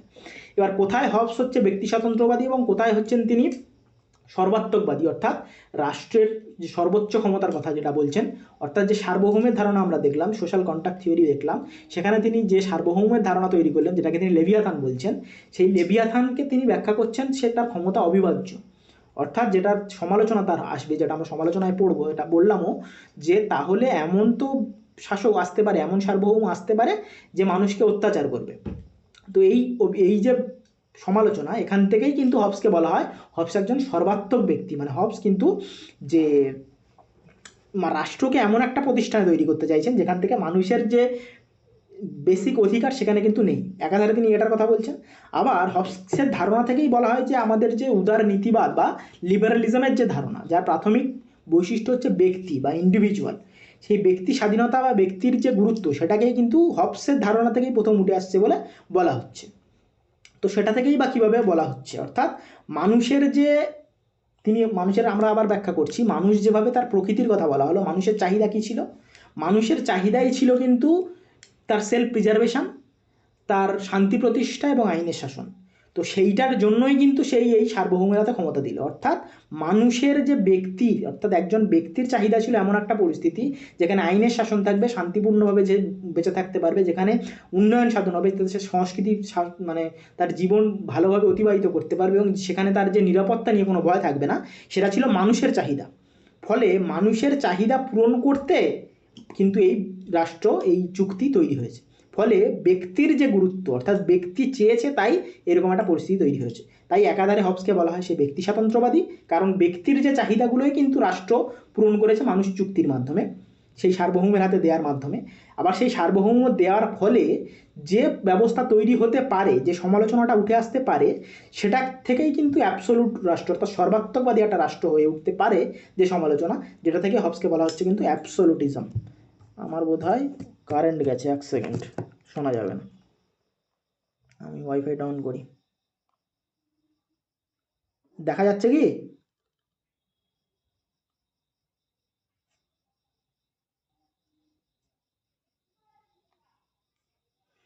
আচ্ছা, কেটে গেছে? হ্যাঁ, হ্যাঁ, আমার কারেন্ট চলে গেছে, ওয়াইফাই চলে গেছিল, আমি আবার অন করলাম। যাই হোক, তো মোটামুটি মানে হবসকে কেন ব্যক্তি স্বাতন্ত্র্যবাদী এবং সর্বাত্মকবাদী বলা যায় এটা বোঝা গেছে? এটা কি শুনতে পেয়েছো নাকি কেটে গেছে এটা? ওটা আর একবার রিপিট করো। আচ্ছা, বিষয়টা হচ্ছে হবসকে যে ব্যক্তি স্বাতন্ত্র্যবাদী বলা হচ্ছে, দুটো হবসের ব্যক্তি স্বাতন্ত্র্যবাদী অর্থাৎ উদারনীতিবাদের যে উত্থান, উদারনীতিবাদের মূল কথা যদি প্রাথমিক একটা শর্ত বলা হয়, সেটা হচ্ছে ব্যক্তির গুরুত্ব, অর্থাৎ ব্যক্তিকে সর্বোচ্চ গুরুত্ব দিতে হবে। ব্যক্তি যা চায়, অর্থাৎ মানুষ যা চায়, সেটাকেই সর্বোচ্চ গুরুত্ব দেয়। তাই হবসের ধারণাকেই কিন্তু বলা হয় উদারনীতিবাদের ভিত্তি। এবার হবসকে ব্যক্তি স্বাতন্ত্র্যবাদী কেন বলা হচ্ছে, তার কারণটা হচ্ছে মানুষের প্রকৃতি ব্যাখ্যা করতে গিয়ে হবস কি বলছে যে মানুষের প্রকৃতি হচ্ছে মানুষের চাহিদা কি, যেটা ন্যাচারাল লর ক্ষেত্রে তিনি বলছেন মানুষের চাহিদা হচ্ছে তিনটে। প্রথম হচ্ছে মানুষ চায় এমন একটা পরিস্থিতি যেখানে তার প্রথম শর্ত হচ্ছে যে সে সেলফ প্রিজার্ভেশন বা আত্মরক্ষাটা করতে পারবে। দ্বিতীয় কি, সে চায় একটা শান্তিপূর্ণ জীবনযাপন করতে যেখানে তার কোনো রকম কোনো হানির কোনো সম্ভাবনা থাকবে না। তৃতীয় সে কি চায়, সে একটা আইনের শাসন চায়, যে আইনের শাসনের মাধ্যমে কিন্তু সে তার বেড়ে ওঠার যে সর্বোচ্চ পসিবিলিটি সেটা কিন্তু এগিয়ে নিয়ে যেতে পারবে। তো মানুষের এই চাহিদা থেকেই, এই চাহিদাগুলোর জন্যই মানুষ চুক্তি করছে এবং সেই চাহিদাকে গুরুত্ব দিয়েই মানুষ চুক্তি করছে। তাই হবসকে বলা হচ্ছে তিনি একজন ব্যক্তি স্বাধীনতাবাদী বা ব্যক্তি স্বতন্ত্রবাদী বা ইন্ডিভিজুয়ালিস্ট, এই তার যুক্তি। এবার হবস যে এই যে চুক্তি হলো, যেটা আমরা ব্যাখ্যা করলাম যে সর্বোচ্চ একটা ক্ষমতা বা সর্বোচ্চ সার্বভৌম যাকে লেভিয়াথান বলা হচ্ছে, তার হাতে ক্ষমতাটা দিয়ে দেওয়া হলো।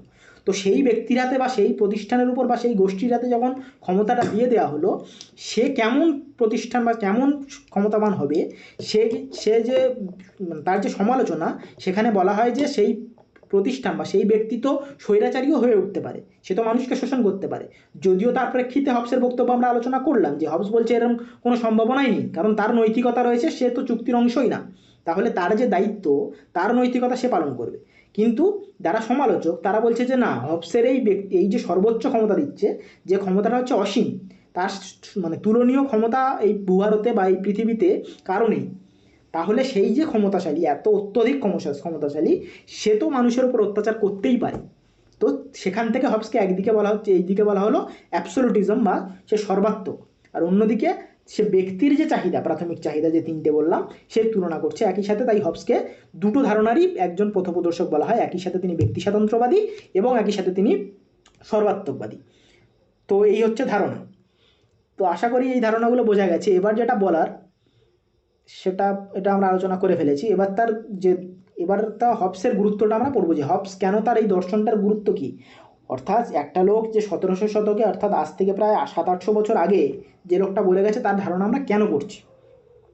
তো তার যে ধারণা, সেখানে তিনি বলছেন যে ঐশ্বরিক মতবাদকে তিনি স্বীকৃতি দিচ্ছেন, মানে স্বীকার করছেন না। যেটা আমরা প্রথমেই বললাম, তিনি বৈজ্ঞানিকতার কথা বলছেন, অর্থাৎ এমন একটা ব্যবস্থা, যে ব্যবস্থায়, যেটা ডিভাইন রাইট থিওরির কথা প্রথমে বলছিলাম, যে ব্যবস্থায় বলা হয়েছিল যে চার্চের সর্বোচ্চতা ছিল, মধ্যযুগ থেকে তো উঠে আসছে, মধ্যযুগের পরেই তো হবসের এই ধারণাটা উঠে আসছে। সেই সময় চার্চ বা ধর্মশাস্ত্র গ্রন্থের যে যেটাকে বলে প্রাধান্য ছিল, সেই প্রাধান্য থেকে ঈশ্বরের গুরুত্ব থেকে সরে এসেই তো এই ধরনের একটা ঐশ্বরিক মতবাদের থেকে উঠে এসে তো এই সামাজিক চুক্তি, অর্থাৎ মানুষের মধ্যে মানুষ চুক্তি করে একটা রাষ্ট্র তৈরি করছে, সেই যে ধারণা সেখানে উঠে আসছে। তাই প্রাথমিক যে বৈশিষ্ট্য সেটা হচ্ছে তিনি একজন ঐশ্বরিক মতবাদকে সমালোচনা করছেন বা স্বীকার করছেন না, এটাই তার একটা গুরুত্ব। আরেকটা কি, আরেকটা তিনি হচ্ছেন আধুনিক বিজ্ঞানের জনক, অর্থাৎ তিনি সব কিছুকে, যেমন আমরা প্রথমে তার হবসের যে প্রেক্ষাপট আলোচনার সময় তার যে তাত্ত্বিক দৃষ্টিভঙ্গি দেখলাম, সেখানে কি বললাম, হবসের সাথে যে বৈজ্ঞানিক যে চিন্তাভাবনা বা ন্যাচারাল সায়েন্সের সাথে তার যে সম্পর্ক, অর্থাৎ জ্যামিতির সাথে, বিজ্ঞানের সাথে, প্রাকৃতিক বিজ্ঞানের সাথে তিনি কিভাবে সমাজবিজ্ঞানকে তুলনা করছেন, সেই কারণেই তাকে কিন্তু বলা হচ্ছে বৈজ্ঞানিক রাজনৈতিক বিজ্ঞানের জনক হিসেবে তাকে কিন্তু বলা হচ্ছে। এবং তার সাথে গ্যালিলিও বা নিউটনের যে ব্যাখ্যা, বা সেই সমসাময়িক তিনি ছিলেন, নিউটন গ্যালিলিওর যে বা তাদের যে কথা বললাম, তার সাথে তার সখ্যতা ছিল, সেখান থেকে কিন্তু তার এই বৈজ্ঞানিক দৃষ্টিভঙ্গিটা গড়ে উঠছে। আরেকটা কি বললাম, আমরা এক্ষুনি আলোচনা করলাম, ব্যক্তিকেন্দ্রিক রাজনীতির প্রবক্তা। কেন? মানুষের ওই যে তিনটে ইচ্ছা সেটা পূরণ করছেন, তাই তাকে ব্যক্তি স্বাতন্ত্র্যবাদী বলা হচ্ছে। একটা কি, একটা আত্মরক্ষা, দ্বিতীয়টা শান্তি, তৃতীয়টা হলো তার যে আইনের শাসন। এই তিনটে কিন্তু করার কথা, তাই তাকে বলা হচ্ছে আধুনিক যে উদারনীতিবাদ, তার বিকাশের যে প্রাথমিক ভিত্তি স্থাপন কিন্তু তিনি করেছিলেন। যদিও জন লককে বলা হয়, জন লককে উদারনীতিবাদের জনক বলা হয়, কিন্তু তা হলেও হবসের ধারণায় কিন্তু ব্যক্তি স্বাতন্ত্র্যবাদ। বলো। মাঝে মাঝে কেটে যাচ্ছে। শোনা যাচ্ছে না? হ্যাঁ, এখন যাচ্ছে। এক সেকেন্ড, আমি ওয়াইফাইটা চেঞ্জ করে দিই।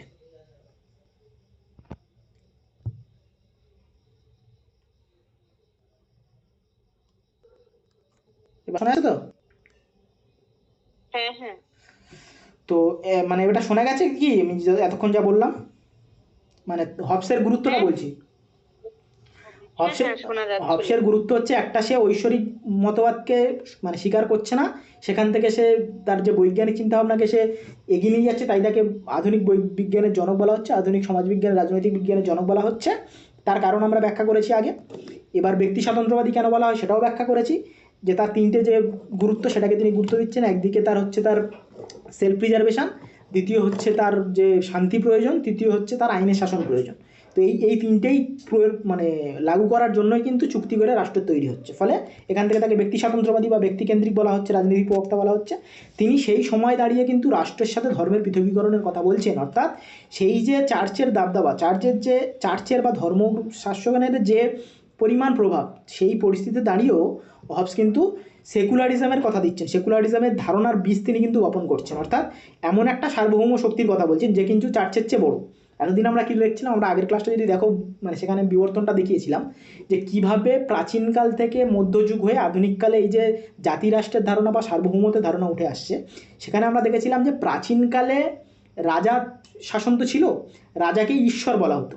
সেখানে কোনো ধর্ম যে প্রতিষ্ঠান, তার ধর্মের আলাদা প্রতিষ্ঠান ছিল না। তার সাথে মধ্যযুগের পার্থক্যটা এটাই ছিল প্রধানত, যে মধ্যযুগে একটা ধর্মের আলাদা প্রতিষ্ঠান তৈরি হলো, যেটাকে চার্চ বলা যেতে পারে, বা মুসলিমদের যে ধর্মশাস্ত্র যেটা যাই হোক, মোটামুটি চার্চ, যেটা আমরা যেখানে আলোচনা করছি সেটা চার্চ। অর্থাৎ সেখানে খ্রিস্টান ধর্মের, ইউরোপে খ্রিস্টান ধর্মের সেখানে প্রাধান্য ছিল। ফলে মধ্যযুগে দুটো প্রতিষ্ঠান, সেটার একদিকে রাজা আর একদিকে হচ্ছে ধর্মশাস্ত্র প্রতিষ্ঠান, যাকে বলছি চার্চ। তো সেটার মধ্যে কোনটা এগিয়ে বা কার শক্তি বেশি, সেটা নিয়ে একটা দ্বন্দ্ব চলছিল। তো সেই সময় বলা হচ্ছিল যে রাজা হচ্ছে ঈশ্বরের প্রতিনিধি, কিন্তু সরাসরি ঈশ্বর নয়। প্রাচীনকালে বলা হচ্ছিল রাজাই ঈশ্বর, মধ্যযুগে বলা হলো রাজা ঈশ্বরের প্রতিনিধি, সরাসরি ঈশ্বর নয়। এবার এই পরিস্থিতিতে দাঁড়িয়ে কিন্তু হবস কি বলছেন, হবস কিন্তু সেই মধ্যযুগের শেষ লগ্নে বলছে যে ধর্মের চেয়েও যে সার্বভৌম, অর্থাৎ তিনি রাজার কথাই বলছেন প্রকারান্তরে, বা সার্বভৌম যে ক্ষমতা, সে কিন্তু ধর্মের চেয়েও এগিয়ে, অর্থাৎ ধর্মের চেয়ে বেশি ক্ষমতাশালী। সেখানে ধর্ম কিন্তু তার নিচে। এটা একটা মানে বৈপ্লবিক ধারণা, সেই সময়ে দাঁড়িয়ে কিন্তু তিনি এই কথাটা বলছেন। এটা তার একটা গুরুত্ব। পঞ্চম গুরুত্ব কি, তিনি একই সাথে বাস্তববাদ অর্থাৎ আইডিয়ালিজম বা আদর্শবাদ মানে বাস্তববাদ রিয়েলিজম আর আদর্শবাদ আইডিয়ালিজম দুটোর একটা সমন্বয় করছেন। কীরকম? বাস্তববাদী কারণ কি, তিনি বলছেন যে সেই পরিস্থিতির ব্যাখ্যা করছেন, সেই পরিস্থিতিতে দাঁড়িয়ে মানুষ কিন্তু সেই অরাজক পরিস্থিতিতে মানে যেখান থেকে সামাজিক চুক্তি করছেন, তাই সেটাকে তাকে বাস্তববাদী বলা হচ্ছে। সেটা সেই সময় মানুষের সহজাত প্রবৃত্তির কথা বলতে পারি, সেই মানে প্রাকৃতিক অবস্থার কথা বলতে পারি, সব কিছু বিচার করে তিনি ছিলেন একজন বাস্তববাদী চিন্তাবিদ। আবার মানুষের যে প্রাথমিক চাহিদা সেটাকে মেনে চলা, মানুষের যে প্রাথমিক বক্তব্য, মানুষের যে প্রাথমিক চাহিদাকে গুরুত্ব দেওয়া, সেই কারণে তাকে আদর্শবাদীও বলা হচ্ছে। যেমন একদিকে আমরা বললাম তাকে মানে ব্যক্তি স্বাতন্ত্র্যবাদী এবং সর্বাত্মকবাদী বলা হচ্ছে, আবার তিনি কিন্তু বাস্তববাদ একই সাথে এবং আদর্শবাদের কথাও বলছেন।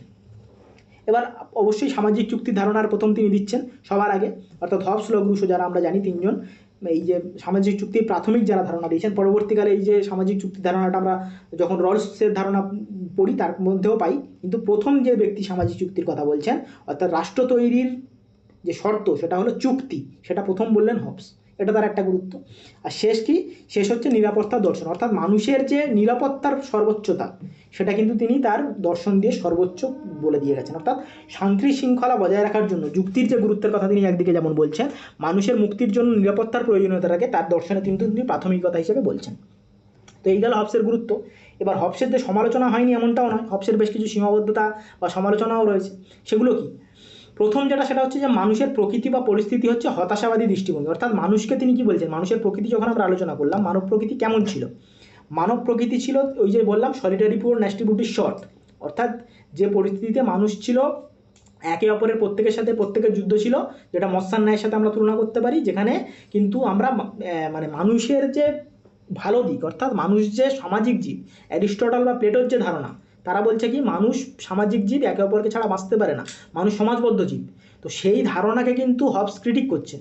ফলে মানুষের যে একে অপরের যে সাহায্য করার যে প্রাথমিক যে বৈশিষ্ট্য, সেটাকে হবস একেবারে রিজেক্ট করছেন। সেটাই কিন্তু তার একটা সীমাবদ্ধতা, যে তিনি মানুষকে এতটা হতাশাবাদী বলছেন যে তার মধ্যে বিন্দুমাত্র এই আশাবাদটা নেই যে মানুষ বিপদের মধ্যেও মানুষের যে মানসিকতা বা মানবিকতার ধারণা যেটা আমরা জানি, সেই ধারণার কথা তিনি একেবারেই বলছেন না, বা সেটাকে তিনি একেবারেই স্বীকার করছেন। এটা তার একটা সমালোচনা। দ্বিতীয় সমালোচনা কি? দ্বিতীয় সমালোচনা হচ্ছে যে তিনি ঐতিহাসিক বা অভিজ্ঞতাবদ্ধ মানে জ্ঞানের যে অভাব, অর্থাৎ এই যে স্টেট অফ নেচারের কথা বলছেন, যেটা আমরা আলোচনার প্রথমেই বললাম, এই ধারণাটা কিন্তু কোনো বাস্তবিক ঐতিহাসিক ভিত্তি নেই। অর্থাৎ এটা কিন্তু একটা কাল্পনিক ধারণা, যে কাল্পনিক একটা ধারণার মধ্যে দিয়েই কিন্তু রাষ্ট্র কীভাবে তৈরি হচ্ছে সেটার কিন্তু তিনি একটা ব্যাখ্যা করছেন।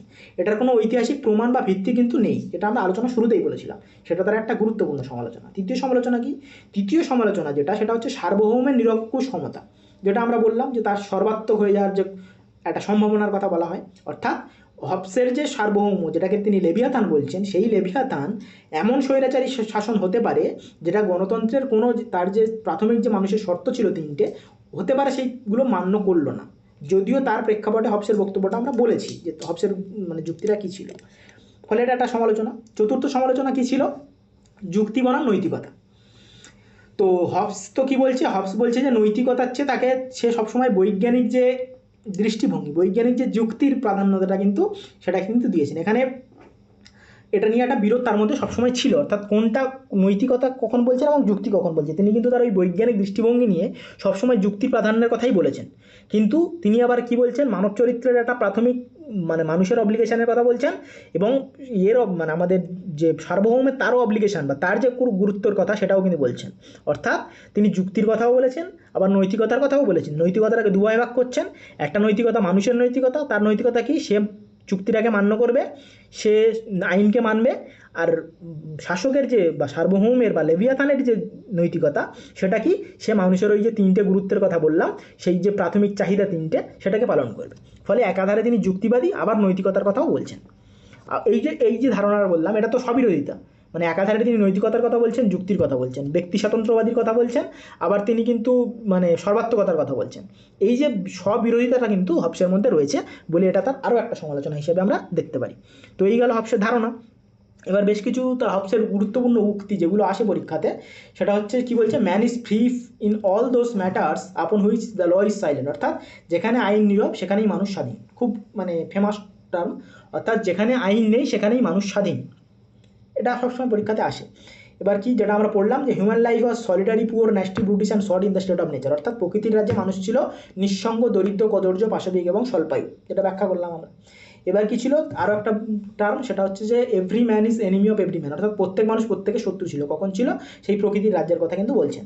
Fear and I was born in twins, সেটা প্রথমেই আমরা যখন ব্যাখ্যা করছিলাম তখন বললাম, অর্থাৎ ভয়ও আমি কিন্তু যমজ হিসেবে জন্মেছি, সেটা তার আমরা প্রেক্ষাপট যখন আলোচনা করেছি সেটা ব্যাখ্যা করেছি। আর একটা কি বলছে, a perpetual and restless desires of power after power that ক্রিজেস অনলি ইন ডেথ, অর্থাৎ ক্ষমতার পর ক্ষমতা অর্জনের এক চিরস্থায়ী অবিরাম আকাঙ্ক্ষা যা কেবল মৃত্যুতেই শেষ হয়। অর্থাৎ মানুষের যে ক্ষমতার কথা বলছিলাম, সেই ক্ষমতাটা আমরা কীরকম ব্যাখ্যা করলাম, সেই ক্ষমতাটা শুধুমাত্র কিন্তু এমন নয় যে সে শুধু এমন ক্ষমতা চায় যে রাজনৈতিক ক্ষমতা, সে চায় এমন একটা ক্ষমতা যে ক্ষমতাটা তাকে সেই সেলফ প্রিজার্ভেশন, আত্মরক্ষা দেবে, সেটাও কিন্তু তার একটা ক্ষমতার চাহিদা হিসেবে তিনি বর্ণনা করেছেন। ফলে সেই যে চাহিদাটা, সেটা মানুষের মৃত্যুতেই শেষ হয়, সেটা তার একটা বক্তব্যের মূল কথা। এবার কি বলছেন, সমগ্র অস্তিত্ববাদী কেবল গতিশীল পদার্থের বিষয়, এটা আমরা আলোচনা করেছি, তার যে তাত্ত্বিক দৃষ্টিভঙ্গি সেখানে, যে তিনি গতিশীলতার যে ধারণার কথা বলছেন, তিনি মোশন অ্যান্ড ম্যাটারের কথা বলছেন। তারপর কি বলছেন, আইন হলো একটি ব্যক্তির আদেশ যার উপলব্ধির মধ্যে আনুগত্যের কারণ নিহিত থাকে, অর্থাৎ law is the command of the person that perfects contents is reason and obedience. আর শেষ কি বলছেন, আরও একটা ধারণা, এগুলো সব পড়ে রাখবে, কোনটা আসতেও পারে এগুলো, এই ধরনের বিষয়গুলো, সেটা হচ্ছে Felicity is continued success in obtaining those things which is a man from time to time desires. তো সুখ হলো মানুষের সময়ে সময় যা কামনা করে, যা অর্জনে ক্রমাগত সাফল্য লাভ করা। অর্থাৎ সেটা একসাথে হবে না, সেটা কিন্তু প্রত্যেক দিনই আমাদের মানে মানুষের জীবনের যে লড়াই, সেখান দিয়েই ক্রমাগত সেটাকে অর্জন করতে হবে। তো এই গেল তার যে গুরুত্বপূর্ণ, এগুলো জাস্ট পড়ে নেওয়ার জন্য, এগুলো আর বিশেষ ব্যাখ্যার কিছু নেই, তারা সব তথ্যই আমরা পড়ে ফেলেছি, মানে যেগুলো প্রয়োজন আমাদের এই ক্ষেত্রে। আর তার হবস সম্পর্কে বিভিন্ন চিন্তাবিদ তার সমালোচনাও করেছেন, তাকে সহমতও দিয়েছেন। যেমন আমরা অক্সফোর্ডের কথা বলতে পারি, মাইকেল অক্সফোর্ড, তিনি ছিলেন একজন মানে যাকে বলে রক্ষণশীলতাবাদী বা কনজারভেটিভ। তিনি কি বলছেন, তিনি বলছেন যে লেভিয়াথান এটা একটা মাস্টারপিস বা অনবদ্য একটা লেখা, তিনি তাকে এটা মানে সমর্থন করছেন বা তার গুরুত্বের কথা বলছেন। সিবি ম্যাকফারসন, তিনি আমরা জানি পজিটিভ ইন্ডিভিজুয়ালিজমের কথা বলছেন। তিনি কি বলছেন, হবস হচ্ছে প্রথম ব্যক্তি যিনি ক্ষমতাকেন্দ্রিক রাজনীতিকে বিজ্ঞান প্রতিষ্ঠা করেছেন বলে তিনি বলছেন, তার একটা গুরুত্বপূর্ণ, তাকে মানে ভালো বলছেন, তার প্রশংসক। আরেকজন হচ্ছেন রাহমল, তিনি কি বলছেন, তিনি বলছেন যে মানব প্রকৃতি সম্পর্কে হবসের ধারণা ছিল ব্যক্তিসত্তার উপর একটি কলঙ্ক। তাকে কিন্তু সমালোচনা করছে, যে মানুষের যে ভালো দিক সেটাকে তিনি একেবারেই আলোচনা করেননি বলে তার সমালোচনা করছে। ক্যারেল ড্যান হোয়াইট বলছে, কি বলছে, তারা দাবি করছে যে হবসের ব্যবহারিক রাজনীতি বা প্র্যাকটিক্যাল যে পলিটিক্স, সেটা সম্পর্কে কোনো ধারণাই ছিল না, তার সরকারের যে তত্ত্বটি সেটা ছিল কৃত্রিম বা আর্টিফিশিয়াল, এইভাবে তাকে সমালোচনা করছে। এগুলো জাস্ট দেখে নেওয়ার এসএলএসটির জন্য প্রয়োজন নয়, যেটা প্রয়োজন সেটা বুঝে নেওয়াটা একটু বলি, কোনটা আমাদের এই ক্ষেত্রে, এই টপিকের ক্ষেত্রে প্রয়োজন। আমরা তো হবসের পুরো ওয়ার্ল্ড ভিউটা বোঝার চেষ্টা করলাম। প্রথমে আমরা তার পরিচয় বলেছিলাম, কোন পরিস্থিতিতে তিনি জন্মেছেন, তার প্রেক্ষাপটটা বলেছিলাম, তাতে তাত্ত্বিক দৃষ্টিভঙ্গি সেটা বলেছিলাম, তার মানব প্রকৃতিটা কেমন বললাম, তারপর আমরা তার প্রকৃতির রাজ্যের ধারণা বললাম, তারপর তার প্রকৃতির নিয়মের কথা বললাম, যেখানে 19টা আইনের কথা বলেছিলাম। তারপর যে আমরা বললাম যে তার যে সামাজিক চুক্তিটা কী, সেই সামাজিক চুক্তির যে বৈশিষ্ট্যগুলো বললাম। তারপর বললাম তার রাজনৈতিক বাধ্যবাধকতার কথা, এবং একই ধারে হবস ছিলেন ব্যক্তি স্বাতন্ত্র্যবাদী, এবং একই সাথে হবস ছিলেন যে সর্বাত্মকবাদী। এটার কেন সেটা বললাম, হবসের গুরুত্ব বললাম, হবসের সমালোচনা বললাম, এবার তার কিছু গুরুত্বপূর্ণ উক্তি বললাম, এবং অন্যান্য চিন্তাবিদরা কী বলেছে বললাম। তো আমাদের এসএলএসটির জন্য প্রয়োজনটা কী? প্রয়োজন হচ্ছে আমাদের মনে রাখতে হবে হবসের গুরুত্বপূর্ণ বইটা লেভিয়াথান। তারপর বুঝতে হবে হবসের যে মানুষের চরিত্রটা কেমন ছিল, মানুষের চরিত্রটা যেটা আমরা ব্যাখ্যা করলাম, মানুষের প্রকৃতি কেমন ছিল, এবং তার প্রকৃতির রাজ্যটা কেমন ছিল, এবং তার যে নিয়মগুলো কী কী ছিল, এবং তার সামাজিক চুক্তিটা কী ছিল, এইগুলোই কিন্তু আমাদেরকে এখানে বুঝতে হবে। অর্থাৎ কীভাবে রাষ্ট্র তৈরি হলো সামাজিক চুক্তির মাধ্যমে, যেটা আমরা 3টে শর্ত বললাম, একটা হচ্ছে সেলফ প্রিজার্ভেশন, একটা হলো শান্তি, আর একটা হলো আইনের শাসন। এগুলোর মাধ্যমেই কিন্তু চুক্তি হলো। চুক্তির গুরুত্বটা কী, চুক্তিটা কীভাবে হলো, দুটো মানে সমস্ত মানুষের মধ্যে চুক্তি হলো, সার্বভৌম চুক্তির অংশ নয়, এটা একটা গুরুত্বপূর্ণ বৈশিষ্ট্য, এবং একই সাথে ব্যক্তি স্বাতন্ত্র্যবাদী, এবং তিনি কিন্তু সর্বাত্মকবাদী। এই ধারণার কথা কিন্তু এখানে মনে রাখতে হবে। এবার হবসের ধারণাটা কিন্তু এটা রাজতন্ত্রেরই একটা প্রকার বলা যেতে পারে, যদিও তিনি গোষ্ঠীবদ্ধতার কথাও বলেছেন। তো এই গেল আমাদের হবসের বিষয়। এবার যদি কোনো বিষয় তোমাদের বুঝতে, কেউ কি জয়েন করেছে, সমস্যা থাকে বলতে পারো। বোঝা কি গেছে, কিছু বোঝাতে পেরেছি? হ্যাঁ, বোঝা গেছে। সঞ্জয় দা কখন জয়েন করলে? আমি তো অনেকক্ষণ হয়ে গেল, 8টার আগে। শুনতে পেয়েছো কিছু? মানে কেমন লাগলো মোটামুটি ফিডব্যাক? হ্যাঁ, ভালো হয়েছে। বেশ, প্রশ্ন বা কোনো অ্যাড করতে চাইলে বলতে পারো, কোনো কিছু অ্যাড করতে চাও বা বলতে চাও। বা প্রশ্ন করতে চাও? খনাদি, না। মোটামুটি হবসের প্রকৃতি রাজ্য কিরকম ছিল? হ্যাঁ, হবসের প্রকৃতি রাজ্য যেটা প্রি সোশ্যাল না প্রি পলিটিক্যাল? হবসের প্রকৃতির রাজ্য ছিল প্রি পলিটিক্যাল, প্রি সোশ্যাল, তাই তো?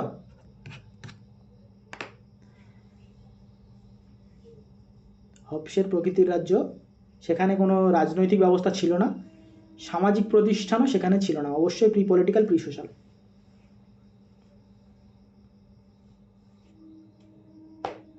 তাই তো? ঠিক বললাম? হুম, একদম।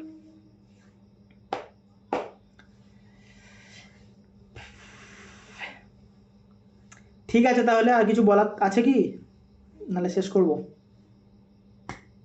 না না। ঠিক আছে, তাহলে কোয়েশ্চেন্সগুলো না যেগুলো দিচ্ছি ওগুলো একটু সলভ করে ফেলো। ঠিক আছে। আর একজন কোথায়? আর একজন জয়েন করতে পারবে না।